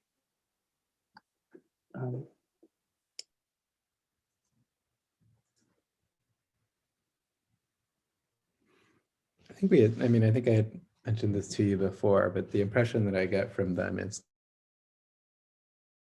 they remind me of like, creased and folded fabric. I think this has to do with like maybe the way that you paint them, like your process. The fact that you sort of start with one shape and put that down and then sort of move on to the next one. And the kind of like, I don't know, the kind of sequence. I mean, I feel like there's the way in which like the unity is sort of provided by that kind of like direction. I mean, the other thing that they reminded me of is like, I have this book that's it's a book about, it's like a technical book about painting, but it has a couple of little sketches where the writer sort of breaks down a couple of compositions and sort of, draws like the kind of movement of the eye across the painting in the way that, the certain figures form certain kind of like shapes that kind of have this kind of directionality to them. Yeah, and so I feel like, I get the sense of like the painting sort of being composed like in parts and in a kind of sequence. And there's a kind of like starting point almost to a lot of them that then sort of allows you to move through to the rest of them, to the rest of the shapes. But I think what's ambivalent is like the image. I don't know if that makes sense. You know, I feel like there's this kind of like way in which the image becomes almost accidental, maybe, or I don't know, you know, I'm not sure how to. No, it's true, because I think this is what I mean, but to suggest I don't have a predetermined plan, that I don't have an image of the image from the get-go. It's kind of developed as it, and I do respond to, like, that's why it's important to do one thing at a time, is because I respond to what's like visually put down. Yeah, and maybe it's too much, but that is the kind of reason I don't, you know, I can make these digital paintings, but I don't want to, because a lot of the decisions come from mixing color and actually physically laying down tape, and that these paintings are made on the floor, and I move around them. So it's true that the actual finished image isn't predetermined or planned, which, yeah. I think part of my ambivalence towards them. So I think the forms and the colors have this funny harmony in terms of the way that they're each ambivalent on their own as aspects of the work. So meaning like the form, okay, so I'll start with the colors. So the colors themselves, as much as the sort of, if you look at two at a time, two bordering regions on the picture, you know, there are moments when one color leads to the next and moments when that's totally ruptured. And so there's this kind of kaleidoscopic effect moving around the entire canvas. That's kind of a fractured kaleidoscopic effect. However, looking at the whole picture all at once, there is a sense that I have, and I don't mean this to be an insult or anything, that they're kind of a packaged color group. There is a certain sentiment, and I don't know if this is my own associations or not. I kind of don't think so. There's a certain sentiment about all the colors, a certain artificiality to each of the colors, but also the colors palette as a whole, where it almost feels as though when your eyes moving around the painting, there's maybe this the sense of a palette is dissolved, but looking at the whole picture, they kind of feel like a packaged group of color. And there's a similar effect with the forms. And I think Gabriel was getting at this, where some of the forms they kind of clearly extend either from the edge of the picture or from the preceding form, or however, I mean, whatever sequence you went in making it, the eye follows it in a certain way. And there are moments when it almost feels as though two sequences collide, or two or more sequences collide, and there are these little intersections on the picture where there's a strong antagonism between two patterns that kind of confront each other. And so in that sense, it's not so much an explosion. I think when I experience those moments and looking at it, it doesn't feel so much as an explosion as it feels like a sort of traffic jam. It feels like a sort of crunch. But then again, when you look back at the bigger picture, there's this sense that they all want to kind of move away. Like, one of the thoughts I had is they're kind of like Pangeas, and they all want to move away from one another and kind of dissipate into their own worlds. I'll just leave it there. I mean, it's just there's a strange character depending on how you look at the paintings. There's either this sort of tension, and I think the part that leaves me kind of wanting is looking at the picture as a whole rather than moving through its parts, and having the sense that as much as the experience of kind of moving through it closely has this sense of kind of explosive and fracturing quality, looking at it as a whole, it kind of falls into place. It like a puzzle, you know, it kind of feels like it has that sense.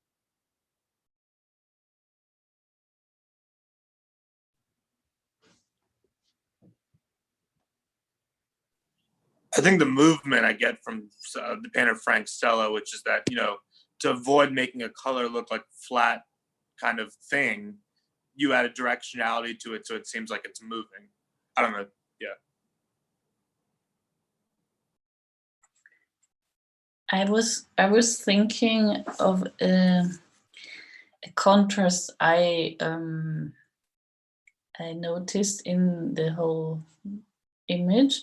It's like a question I have. I'm wondering how you experience the process of making it, since the edges and I mean the way to paint is very exhausting, I think, for you have to be very precise and kind of still in the process of letting things flow and choose colors in the process. And there is this, what you mentioned is explosion. I feel there is a tension in the painting because of that, because it's like all moving for me and telling stories. It's lots of things going on, and it's still very yes, straight, or like very precise and perfect on the other side. So it's very lively, I feel. And what I also noticed is the three-dimensional thing which comes out from the colors, which is giving it even more power to make a, yeah, it's a lot of things going on. Very, I think in this sense, for me, it's okay to say this is maybe explosion, or yeah, because the tension of everything, the color and the process, and yeah. Yeah, I mean, tension, I think that's a better word than fragmentation, is really important to me. I think, with minimalism, tension is kind of taken out, where it's a kind of singular form that's easily swallowable. And so how to play with this, they are kind of minimal and reductive, but how to establish a tension. Yeah, I don't know. As something I mentioned earlier, I like the idea of a kind of geometric abstraction that's not so kind of pre-planned, but is kind of chaotic almost, or the actual process is I literally go shape by shape. I have no conception of what I'm going to do. I have an intuition of the way I want to cut the canvas originally, with a shape and a color, and then as I go, like I often play with different tones of a similar color. So I'll put down a certain kind of yellow and then shift the yellow a little bit to suggest a kind of, that when you look at a painting, you identify sometimes colors. It's like, oh, that's yellow, that's blue, that's green. But what if there's like 4 different kinds of yellows in one painting? But that can only happen as going step by step, by seeing what the actual color looks like on the canvas. So yeah, they are kind of cold and seem kind of formulaic maybe, but the actual process of making them is very intuitive.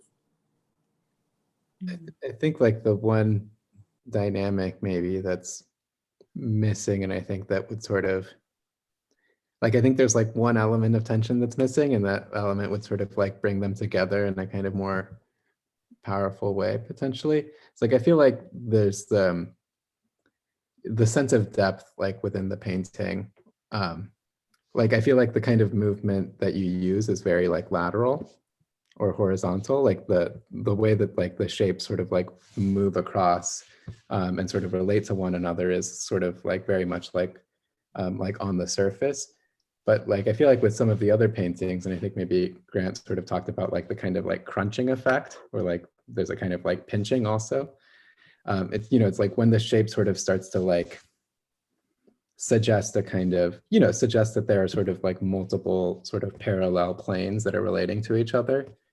And then, the fact that they're sort of painted, the fact that like it's the shape that sort of creates that kind of sense of depth, while like the color sort of like obliterates it and sort of emphasizes like the flatness, that there's this kind of like, almost like vibration to the painting. And the ones that sort of have like less of this kind of, where the shape sort of curves less, or the shapes are sort of more sort of, fit together a little bit more like cleanly, they sort of don't quite have that kind of same dynamic, so like this piece that's up now has that kind of like pinching effect, where there's these kind of different shapes that are sort of meeting at a kind of, a kind of vanishing point. And yet at the same time, you're sort of, you have to deal with them as a kind of like, you have to deal with them in terms of perspective, but also, geometrically, and in terms of like, being sort of color on a surface.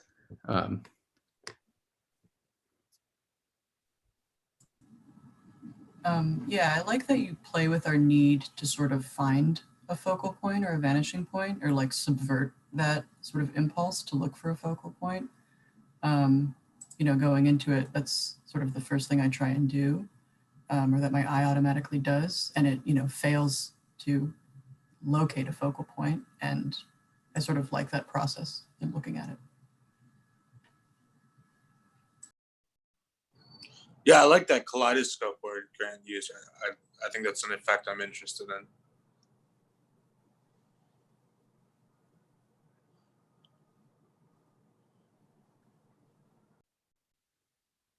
I think part of the exciting thing about these works is I feel like, and this is not to say as though you have a sort of a formula with only a couple variables that you can toy around with and get a universe out of them, but there is a sense and there is a logic to their sort of forms and their I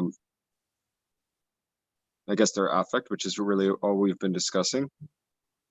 And there is a sense that they kind of open themselves up to new configurations just in the imagination while looking at them. It's very easy for me to sort of imagine, if I had made these paintings, what would I do with the next one? Or if I made paintings like this, how would I do them differently? I just find them very suggestive.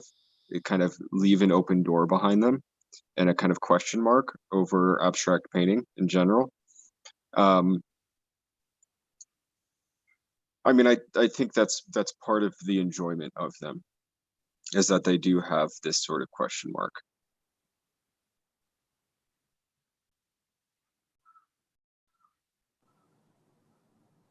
Yeah, last thing. Yeah, I think, there's not much of a formula, but obviously there's certain parameters. But I guess I'm interested in like taking obvious parameters and like plumbing the depths of like how you can make each piece something different, even though it's like based on a similar kind of tactic, to like really like plumb the depth of a specific set of parameters or a language.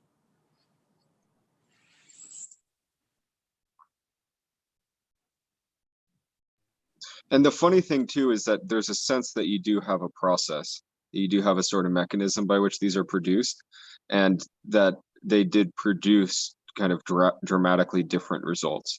I mean, of course, they're all recognizably the same artist, yet moving from one to the next, there are certain features illuminated in one or another that are totally absent from one or another.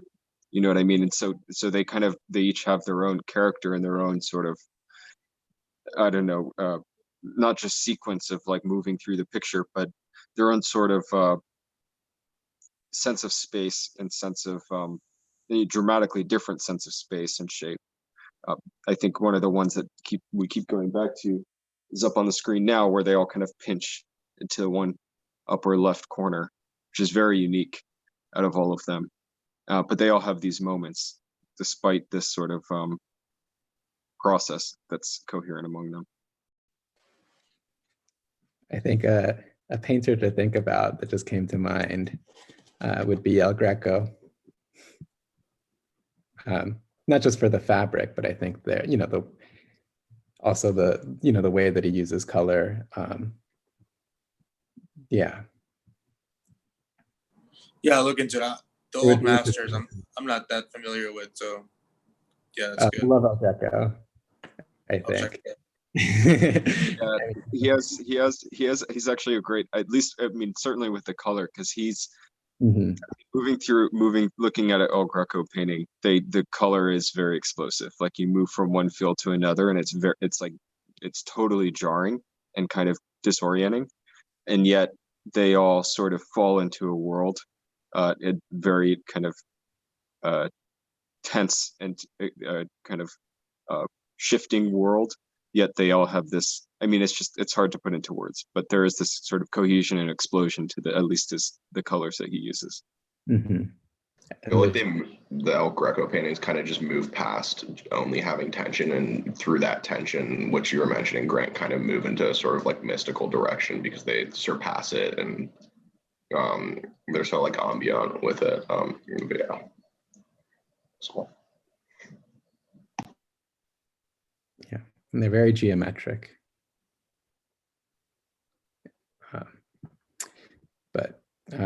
Yeah, I think we have to move on to the next person. I apologize, guys. I have to run. I'm not trying to cut out right after mine's done, but I'm already late for something. So, but thanks guys for talking about this. That was really helpful. Yeah. Thanks, Grant. Thanks, Omair. All right, Sigrid, you are up. I'm gonna turn my camera off while I talk about him at first, but I'll be here.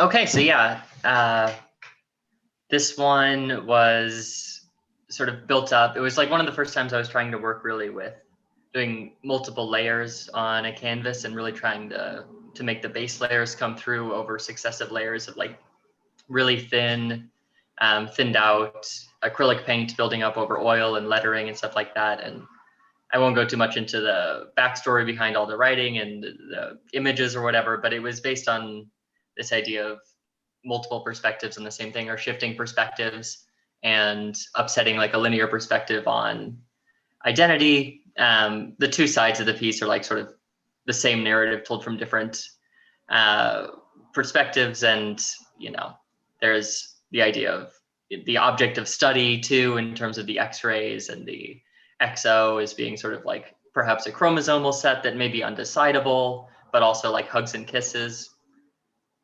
A lot going on there, but yeah, not too much to say about it. I have a habit of over-explaining, so just move on.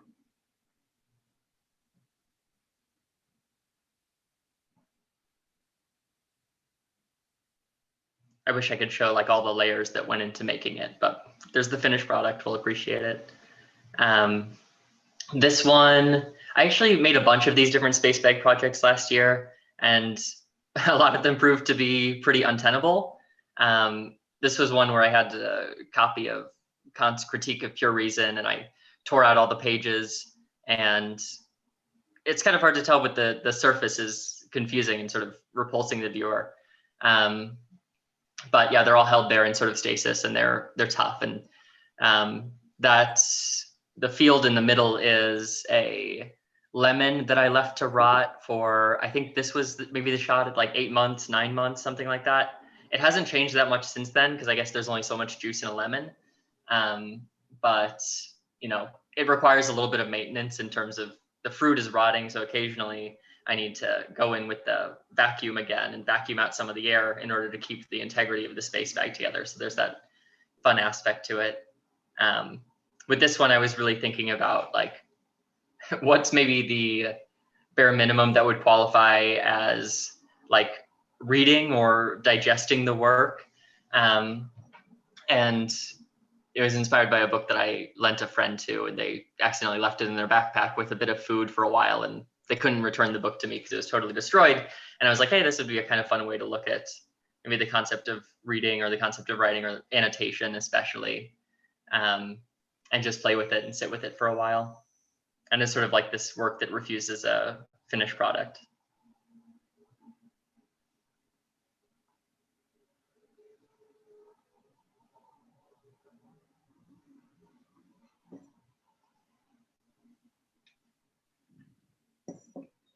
Is the one that you just showed, the one that's up on the screen right now, is it in a vacuum sealed bag? Yep, that's a space bag. God, I don't remember where I got it, but it's pretty standard. The seals are tough because they're really sensitive to what you're trying to seal inside. Like they're made to seal fabrics, of course. And so when you try and put all these different things, there's a huge risk that you're going to puncture it, or that something will upset the delicate balance, which allows it to have an actual vacuum seal. But yeah, it's a space bag. This one that's on the screen right now was another book destruction piece, which is a theme that I work with through a lot of different work. But it's various pages of Hegel's Phenomenology of Spirit. It was on a real German idealism kick. And I tore out the pages and then used glue to transfer the ink from the page to the canvas, or to the whatever the surface was at the point that I transferred it. You know, transferring layers of glue on glue on glue. It's actually very heavy. in the final instance. And then I had this idea of pressing leaves between pages or whatever. So there are a few real leaves on there, as well as drawings of leaves. And then I used the two centerpieces as well as the corners are X-ray images that I came across at a thrift store. And I was like, yes, let's throw those on. It's sort of like, you can see this is another one where there were a lot of layers building up over time. So you can sort of see through the X-ray on the right, like what the the first layer that I put on it was, which I wrote all the way across the entire canvas. Again, I can't show the images, but, and then there's, you can't see the one on the left side, but there are a couple different works that I pulled in and brought in as moments to give the piece some, not figures exactly, but to gesture towards that tension between figure and ground that's come up a number of times. And then there are other drawings of plants that are spaced out across the rest of the piece as well, buried to varying degrees at different places. And then I finished it with some mother of thousands seed pods, which I threw across the surface. That's about the long and short of it.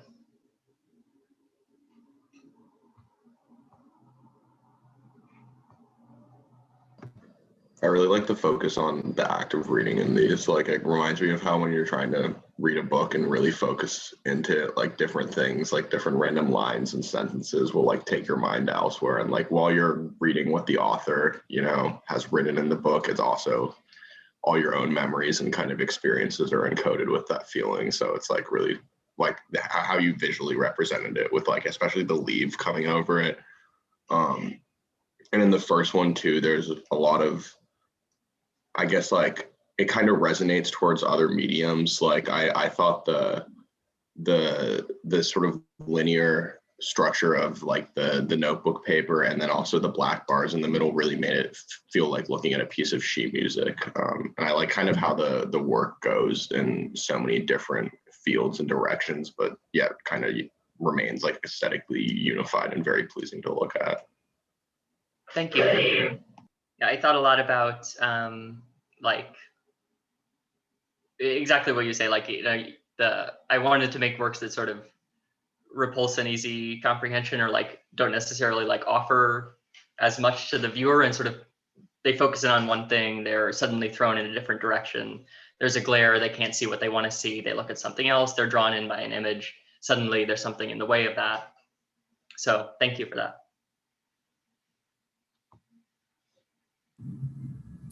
What are the figures on the margins in these? Are they sword fighters? It's a different train of thought that I need to explore in a different series of pieces, but yeah, they are little sword fighters. I copied out images from like old sword fighting manuals, and then I turned them into stick figures just to draw them. I wanted sort of that idea of like combat or competing perspectives, all trying to get your attention or to, win out over one another.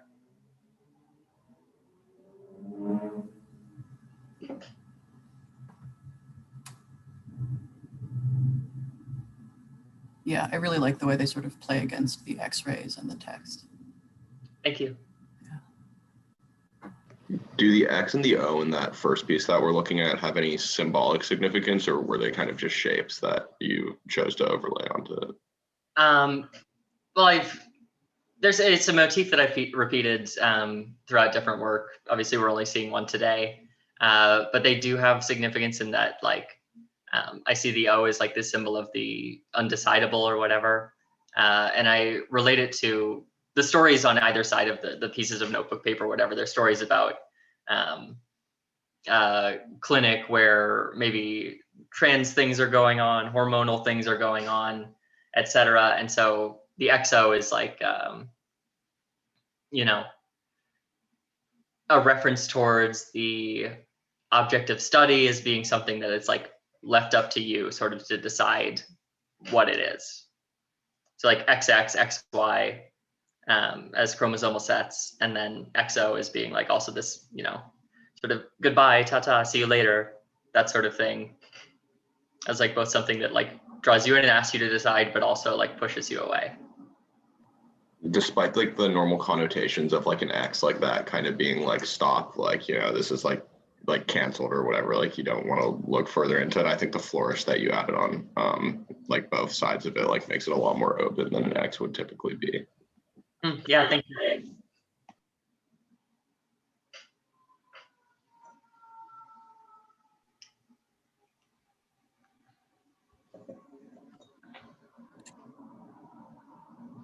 For me, the flourishes have also sort of a connotation of like the X as variable, or, you know, how it might be written as like, God, I haven't taken a math class in like 10 years, but, you know, X is like chi, or is something that needs to be determined.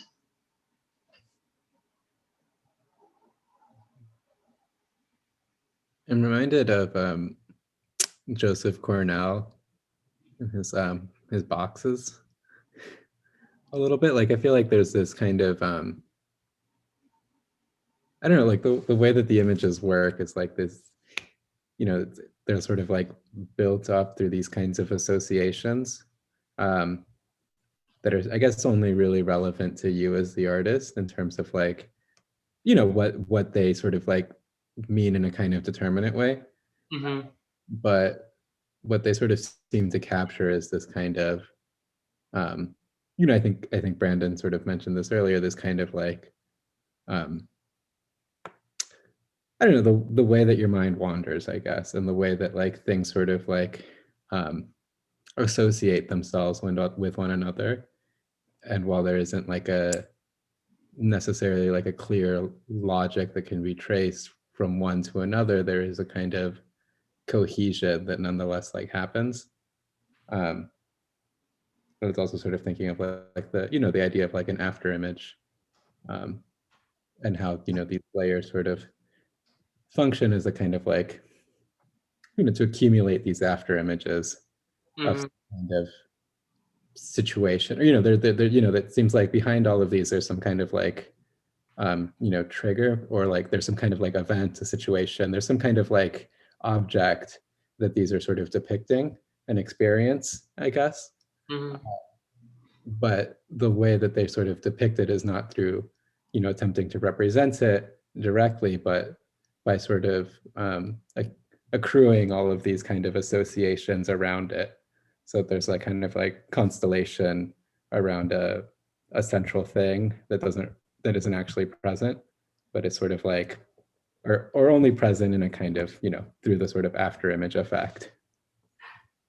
Thank you. Yeah, I think a lot about accretion, not representation. So I appreciate that a lot.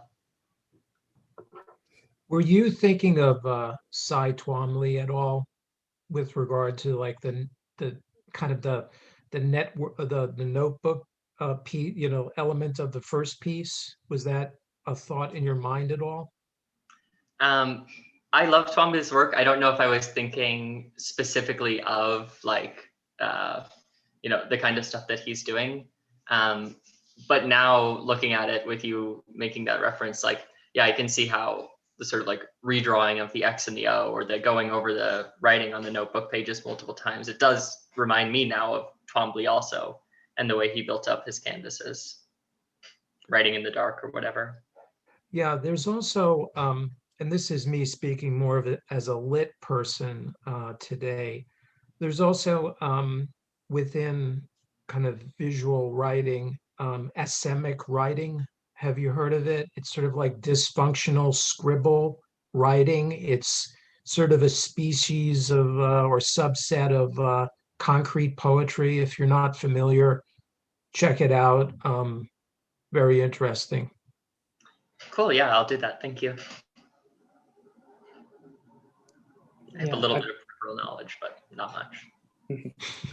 I was gonna pick up from that, maybe something that would remind me, especially with the kind of border pieces, and now that a semic writer was mentioned, is like Henry Michaud. Was a French poet, and he did several books of semic writing, and the sort of I guess the sort of figures on the like the sort of fighting figures on the ground sort of remind me of that. But also like in a broader sense, what Patrick was bringing by like, I think thinking about Cornell is the kind of like symbolic interconnections that remain enigmatic at the end. Namely that you have all the symbols connected to each other, and it shows us they show the sort of process and like both of connections of relationship between things, but that ultimately remained like undescribable. And I think the aspect that makes them more interesting, like that gives them that quality to become crystallized, is like the kind of decorative way in which you are able to put together the pieces. I think the most successful pieces are the ones that are, for example, like this one, have sort of a kind of symmetry, have a sort of these decorative elements of composition that create meaning, while at the end the meaning is sort of obscure. There's sort of a series of relationships that don't sort of become concrete into something. And I'm thinking about, I mean, usually somebody like Tumbly or a semic writing, and like the kind of writing acquires this kind of visual quality most of all. Mm-hmm.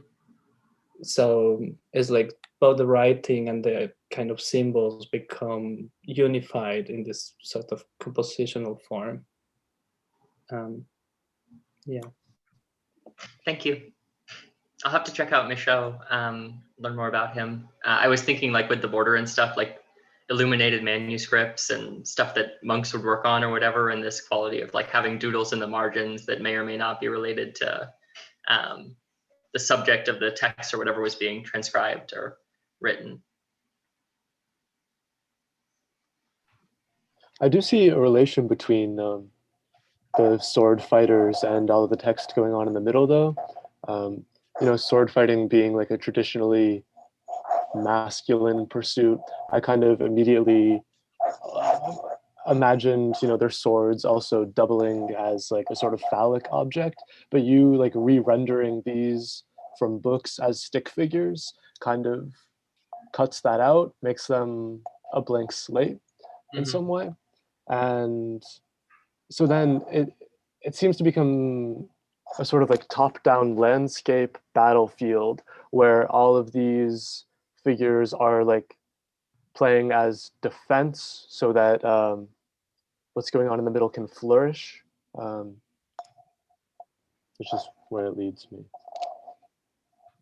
Thank you. That's interesting. I hadn't thought of it in that way exactly, but I'm curious to think about that more.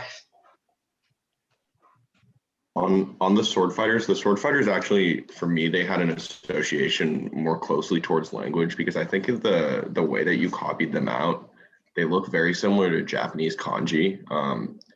And if you think about the way that like those kind of, I guess like pictorial, I don't know what the correct term for this is, but like a lot of those old kind of hieroglyphic based languages, they started off as images. And I think it's interesting that you can kind of be in like a middle ground between this transition from like image to language, because both are symbolic, but it's like kind of asking the question, okay, why do we need one symbol, you know, instead of the other symbol? And I really like how your piece kind of brings that up. Thank you. As if the text is sort of like coming to life, you know, that, I don't know, like the feeling I get also is like reading the letter, like, or, you know, I mean, I guess I sort of put myself in like the position of like imagining like, you know, reading this letter and it sort of having a kind of, you know, dramatic, like emotional effect or something. And then, you know, I don't know, the sort of like loss of like focus that happens like when you have that kind of like feeling. And then like, yeah, the sort of letters of it sort of, yeah, coming to life and starting to sort of dance around in this interesting way.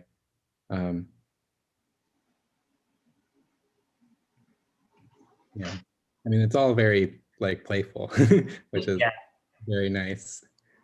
I'm glad that comes through, because yeah. it's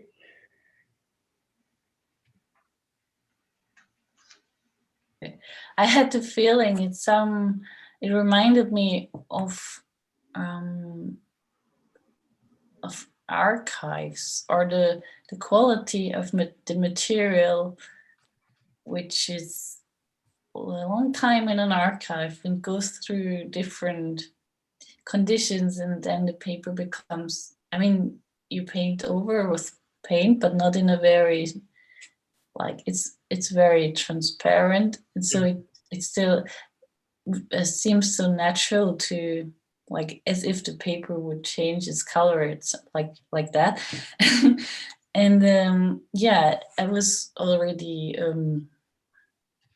thinking a bit further about the value of paper, or what is written, and all these official things, how important that becomes sometimes. And I'm asking myself if it's so necessary. It's just paper, but it's shaping our life. Or sometimes now it's obviously digital, but paper has this quality. I am also very much drawn to it. Yeah, and the colors, and with the paper, everything becomes so, yeah, it's very emotional materials you're using for, I think. And also because it's so, yeah, it's within the, when you look at it, you feel like there is so much transformation going on, and also especially the lemon piece. Yeah, and the time which goes by is all in there. So yeah, it's not a big theory of, I mean, if it's a big theory about it and behind it, and all the stories, like yeah, captured within the material. Thank you so much. The reference point actually that came to mind first and lingered longest was street art, and not like not just graffiti, but like wheat pasting and kind of sticker posting. And this, you know, the experience that I have, I mean, in Chicago, it's all over the place. You walk down a street corner and there's kind of postings places and things kind of overlapping, and the rain causing text to bleed together, and a sticker on top of that, and like tape covering the whole. I mean, this kind of like whirlwind of text and image, and kind of bled through materials. And I mean, it has, the funny thing about street art is that it actually replicates the experience of walking down the street in a city. And so like the space that you're walking through and seeing this actually also has the same effect of just these things kind of colliding in a whirlwind and kind of bleeding into one another. And so, I mean, it's kind of funny to see there's a certain kind of like aesthetic quality here that reminds me of that stuff, but it's totally decontextualized. It's not within that. It's like it's in a more kind of sterile and quiet context. So, I mean, I don't know where I'm going with that totally, but there is this kind of, yeah, it's like this force for collision, and kind of, the funny thing being that they seem so determinate, they seem kind of symbolic. It's like it's something we've come back to, and yet they're so indeterminate in their kind of relations with one another in terms of like the layers of each work. They're so kind of, they resonate with one another, whether it be a lemon and Immanuel Kant's pages, or an X and a O and X-rays. Like they just kind of, they each have these sort of chaotic resonances that are very kind of intoxicating. Thank you very much. I was really excited when Sarah brought up the archive, because my background is in history. But I mean, yeah, living in Chicago for 10 years or whatever, I know exactly what you're talking about when you mentioned the wheat pasted posters or whatever, they're being peeled away, the wood and the paint layers and stuff over it also falling away. Definitely food for thought and stuff I want to explore further.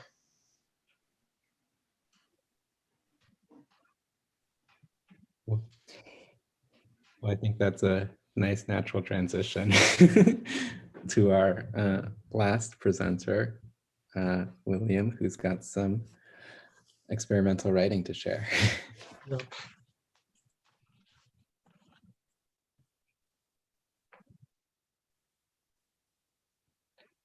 Good. So it's funny that we land on this one, because what I sent you folks is this massive 25 or 24 page document. And I'm just like, these people want something weird. Here comes something weird. And this is what I started with. I actually bought a template. This is a PowerPoint template for mapping corporate empathy.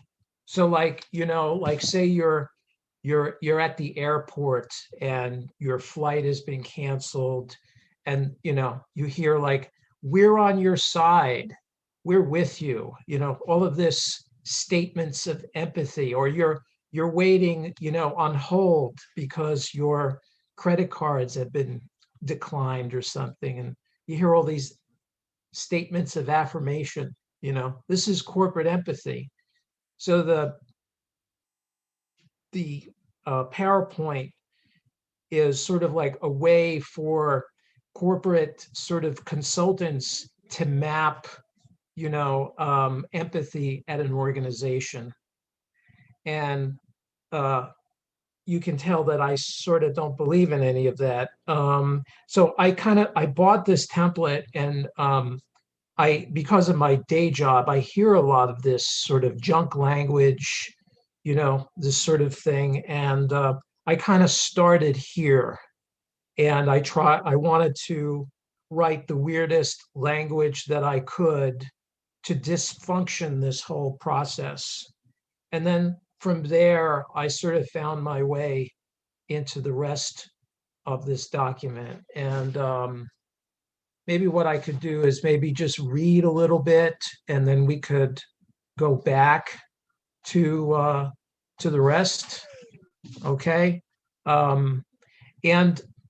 Similar to what Sigrid was presenting, I'm trying to sort of dysfunction a text, or my idea of a text. And you know, I troll through Google patents and also scholarly patents for language that I can, you know, appropriate and repurpose.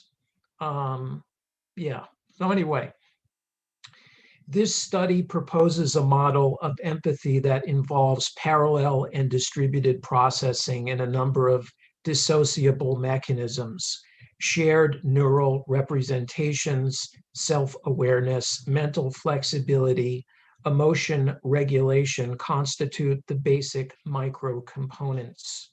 The goal is a functional model to create empathy as a shared monetizable state. When the company achieved personhood, it sought empathy to emulsify its being. See artificial person, see infrastructure, see how to carry sky in a sports bag or luxury tote, see revaluation of value.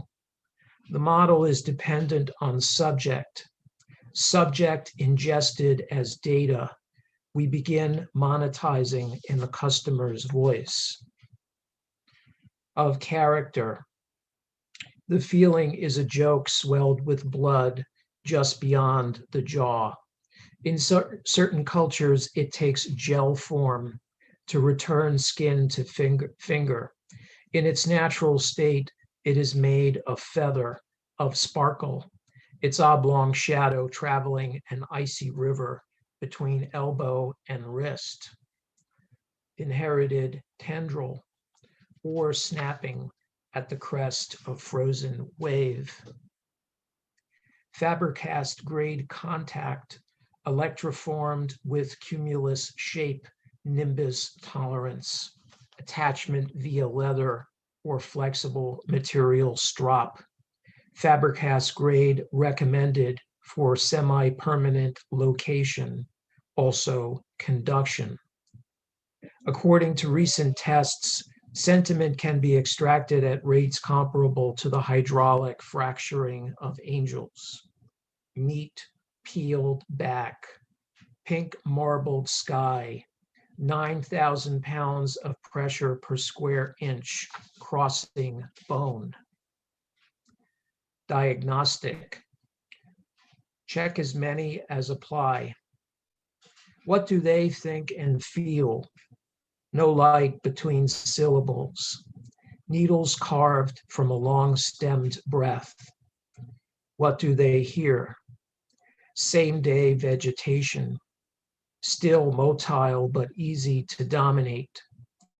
A dry vowel crossing the septum. What do they see?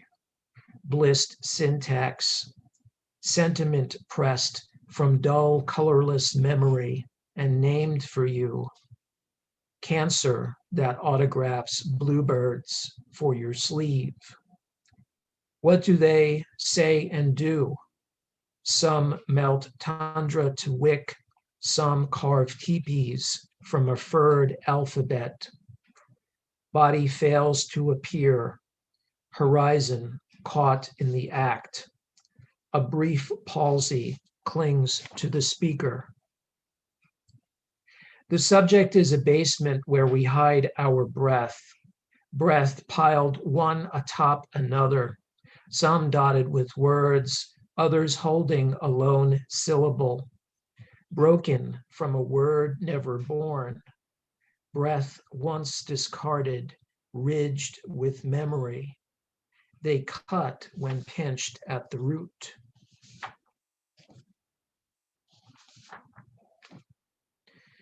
To be watched is to be loved. It's why we watch ourselves as the grape pinched at a lover's lip. Why we dream the camera a bird that accepts our finger, the skin at the tip ribboning back toward bone. Eternity is always overdressed. Watching is how we unsee everything not soft light and joy that runs along the curtain like shadow.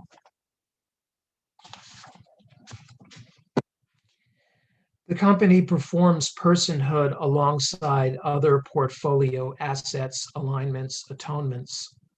The glass cheek of the interface swells with the thrum of syntax. Heavy trading in blue chip syllable priced to future tone. Questions to be directed at the company within 5 minutes of waking. 1. How should we ask the bee to live inside the pill? 2. What can we do when ghosts borrow our skin? 3. The oversized stone that follows us up the hill. What is its flavor? Vanilla? Please explain. Not vanilla? Please explain. 4. Tell us how your fear is vegetable. The feeling is extruded from a bean-shaped bladder, a swallow from the brain. Its surface is liquid skin traced with mountain. In certain subjects, the feeling arrives in the silence before questions are peeled from the chin. In others, only the collision of syllables prompts it from the comma's upward curl. Grammar's carapace. Test. Lay across the unspoken. Invite lace vocabularies to travel your form. Think and feel your geometric fragility, prawned in aftermarket shackle. A grass-fed objection pressed to corrugated hem. Near-field acquiescence bled through a prescribed interface. Peppermint or nutmeg. Horses that gallop from the jaw. Horses that race along the tongue. Leather certitude. Myth, your grandmother's stories. Coin pinched from the narrow of a pocket.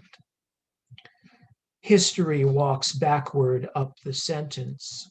So glottis, so beetle, so petrichor. Intolerant teeth, the only barricade.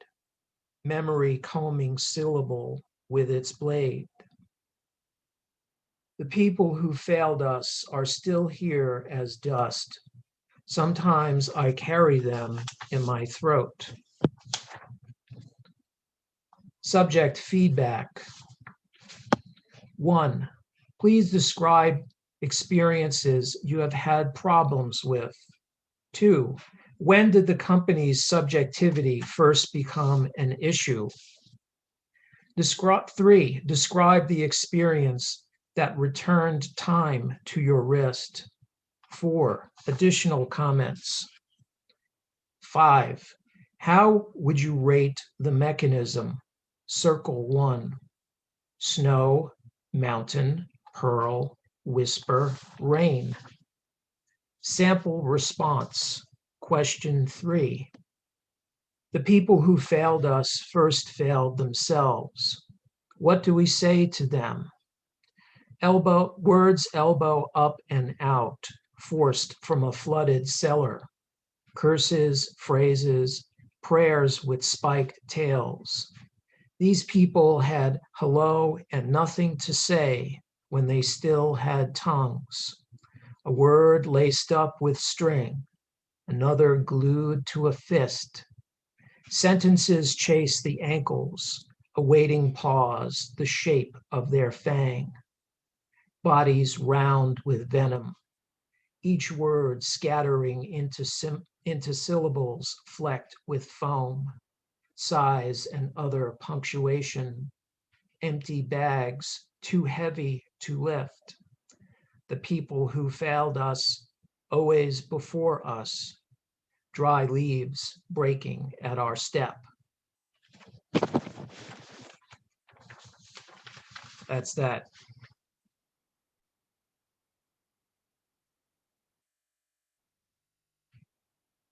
So I know that's a whole lot of weirdness. Sorry.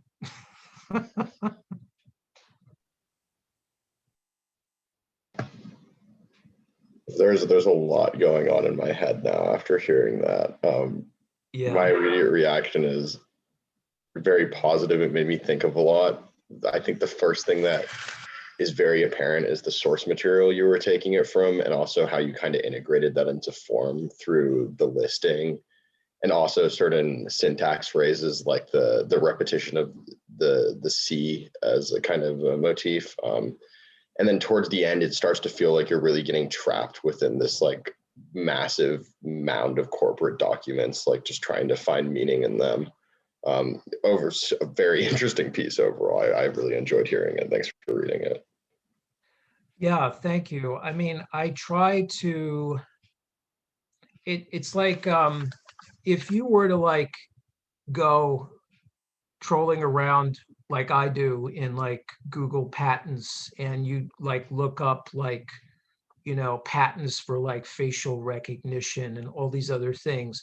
Part of the patent, you see like the intentionality revealed, you know, and it's really terrible, you know, like, you know, if you look like, you know, for like a Fitbit, it's the same technology that somebody proposed to like keep track of prisoners. And you realize it's kind of the same thing, you know? And the other like moment that I'm trying to like lean into and write toward is the whole idea that, and this kind of goes back to Sigrid's work, that what I think of as identity is very indeterminate, and in what I'm imagining also kind of an algorithmic reality.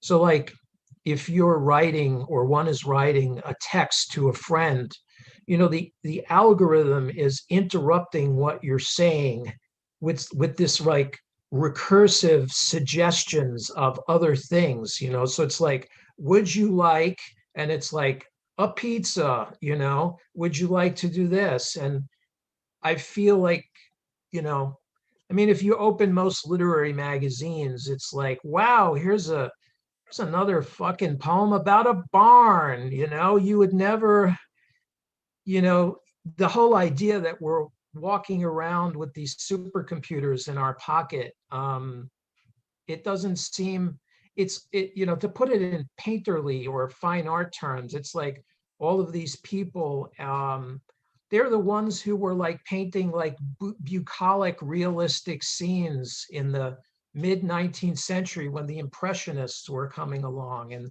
they're the ones who were winning all the prizes at the salons. And meanwhile, you know, you have Manet and Monet and all these other folks who are responding to technology, you know. And that's what I'm trying to do, is to present this indeterminate self and that sort of textual unease. And what I tried so hard to do is try to make it swing, you know, to make it poetic, you know, because by its very nature, it is not poetic and is the opposite of poetic. And I tried to, you didn't see this because it was in part of the other piece, but it was kind of like to add that emotive quality to it, you know, through some of the footnotes, and then were clearly more poetic than others, and to take all these different types of language and kind of bring them together in a way that they sort of cohere. And then the junk language was, you know, commenting on the poetic language, and then on and on and on. And yeah, so. Yeah, I couldn't help but think of, you know, the description of surrealism as a chance meeting on a dissecting table of a sewing machine and an umbrella. Yeah, absolutely. I mean, it's absolutely that idea that I'm trying to dysfunction something. And, you know, surrealism literally means going beneath reality, you know. So in this sense, and maybe to torture the technological comparison, you know, it's kind of like, what is the source code of this crazy ass culture that we have, this hyper capitalist, always on sort of culture, you know, and the tyranny of these devices, you know.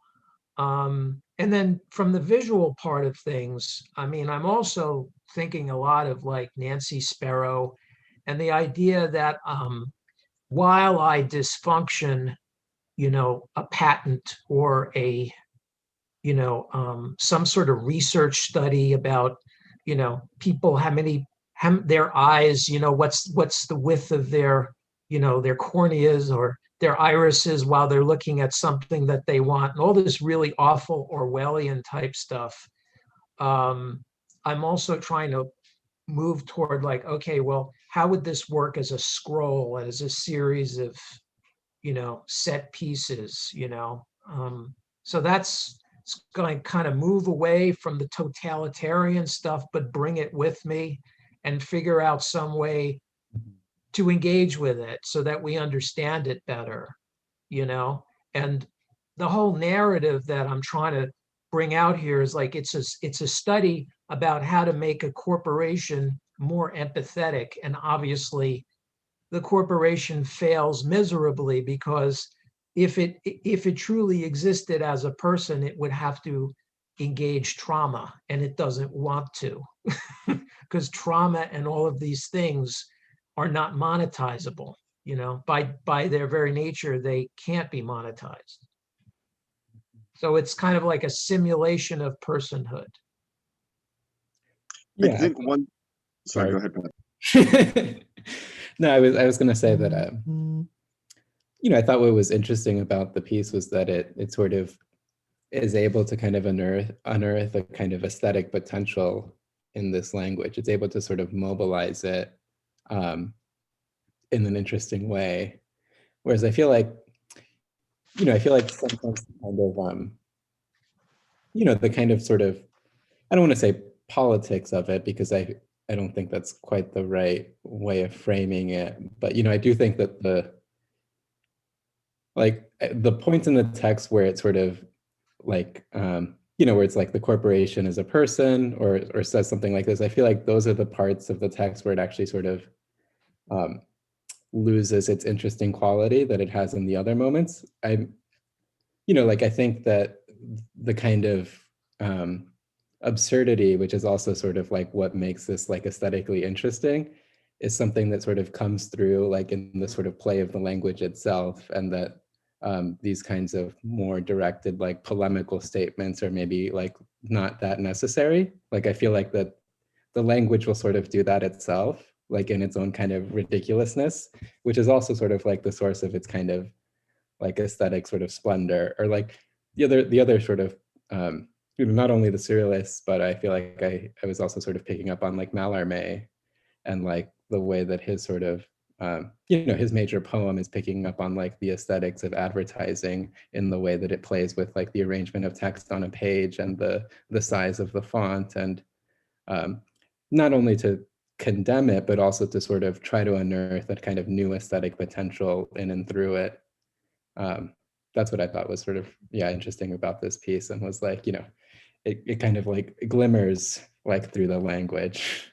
Yeah, I think Mallarmé also ran a fashion magazine, so he was very much a media critic, and everyone kind of thinks of him as a very ethereal writer, but he was also a writer who's very much of the world as well, and responding to that moment in the similar way to a lot of French artists of the late 19th century, like Toulouse-Lautrec is sort of like the first pop artist in the modern sense, So this is kind of like what I'm trying to pull off here is kind of like sort of a cracked pop art, and yeah, I mean the sort of the text that you don't find as entrancing, like the corporate speak stuff.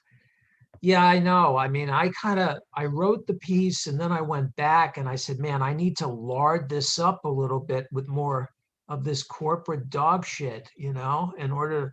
But it's almost like setting up the joke, but I understand why you're not as entranced by it, as the other parts, as I've dropped my phone.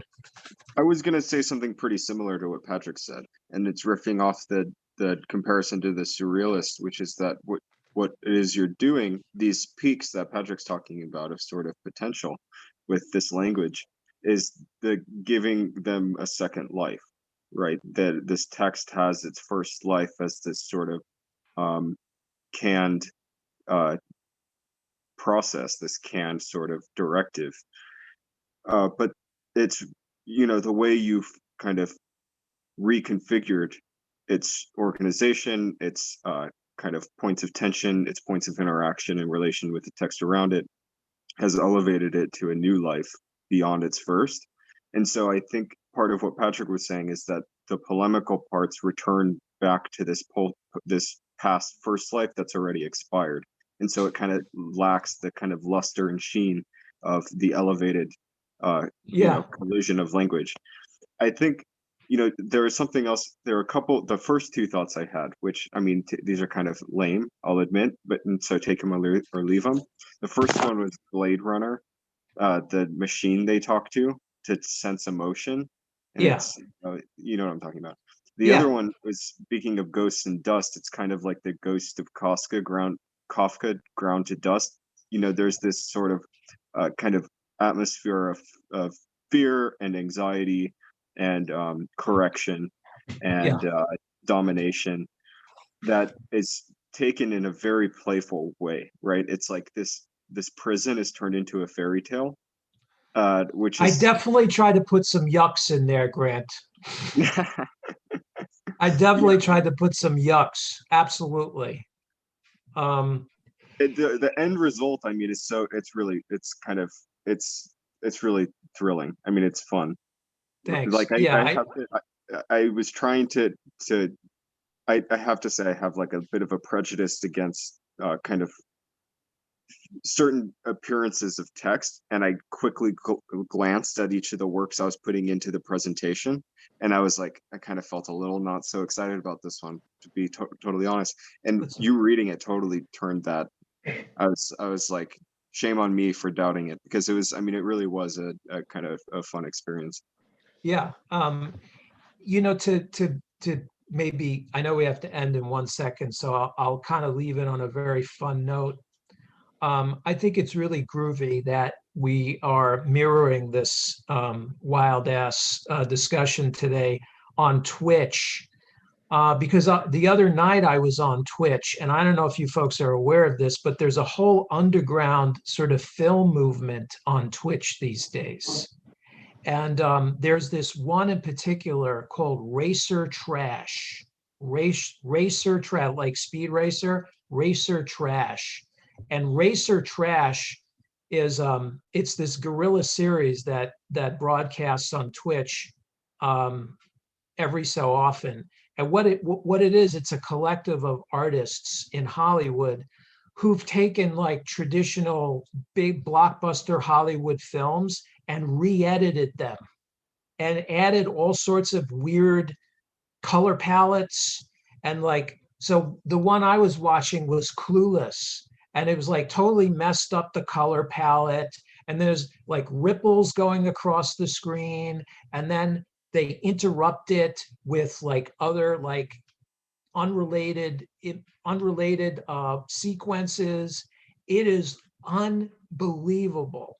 And it was a way of like taking something that was sort of like, product of like, hypercapitalism, circa 1996, and kind of dysfunctioning it and using, contemporary tools to render it, meaningless and therefore to make it some sort of art. It's really wild stuff. You should check it out. Racer Trash. I think on Twitch, really cool stuff. And it's like they've done like Karate Kid, what is that, Hidden Tiger, I'm forgetting the name of it. And also Crouching they started Tiger, Hidden Dragon. Yeah, they also did like they did You've Got Mail, and then they kind of sync it up with modern sort of like Grindr, Tinder hookup culture. Oh, it's amazing. Amazing.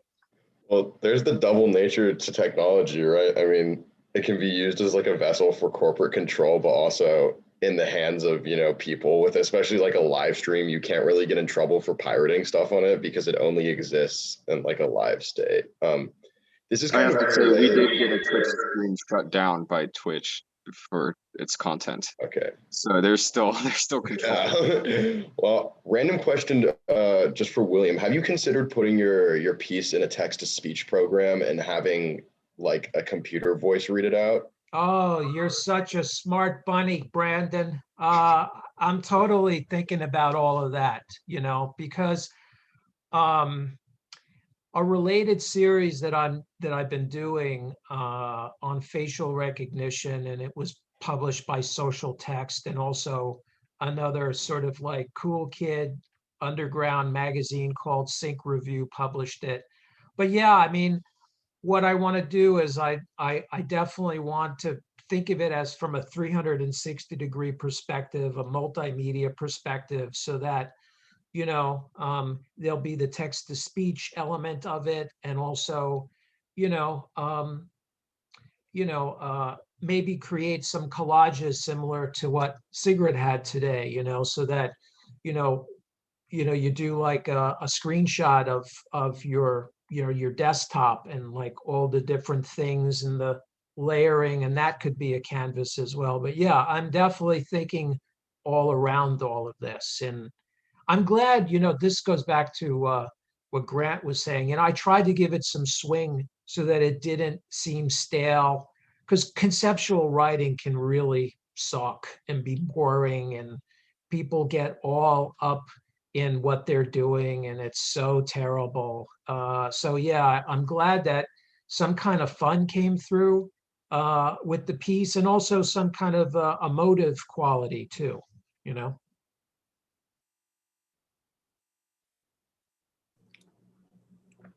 Yeah, there's definitely a Baudelairean effect. Thank you.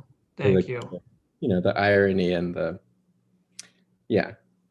the way that the irony is deployed, the fun of it, which is also kind of, it's a kind of like letting yourself sort of be taken by it, like by the material for a moment, and sort of pursuing it to ends that it doesn't, to ends that it implies, but doesn't sort of go to itself in its sort of official capacity. And then also, I mean, I try to strike at the really crazy way that technology companies are actually behaving, you know. Anybody who wants to read some more about this kind of stuff, I would recommend Surveillance Culture by Shoshana Zuboff.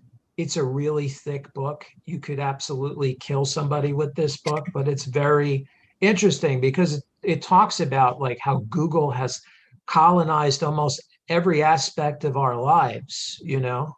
I mean, what kind of, you know, gall is it? You know, they mounted cameras on the top of, you know, these cars and went out and just kind of like photocopied the entire world and turned it into a map, and then they use it to track us. And then it all comes back to these like micro moments. So eventually, you know, you'll be walking down the aisle in the supermarket and they'll say, hey, Patrick, you're getting low on, you know, oat milk. You should buy some oat milk, you know?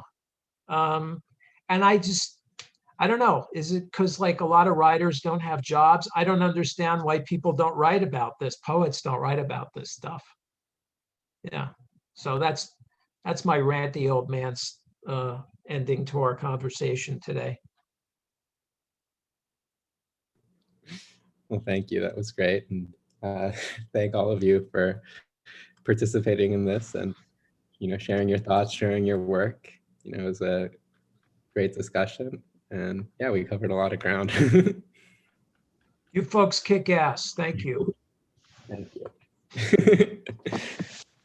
Yeah, you know, we're wanting to do these things regularly as, you know, time and interest allows.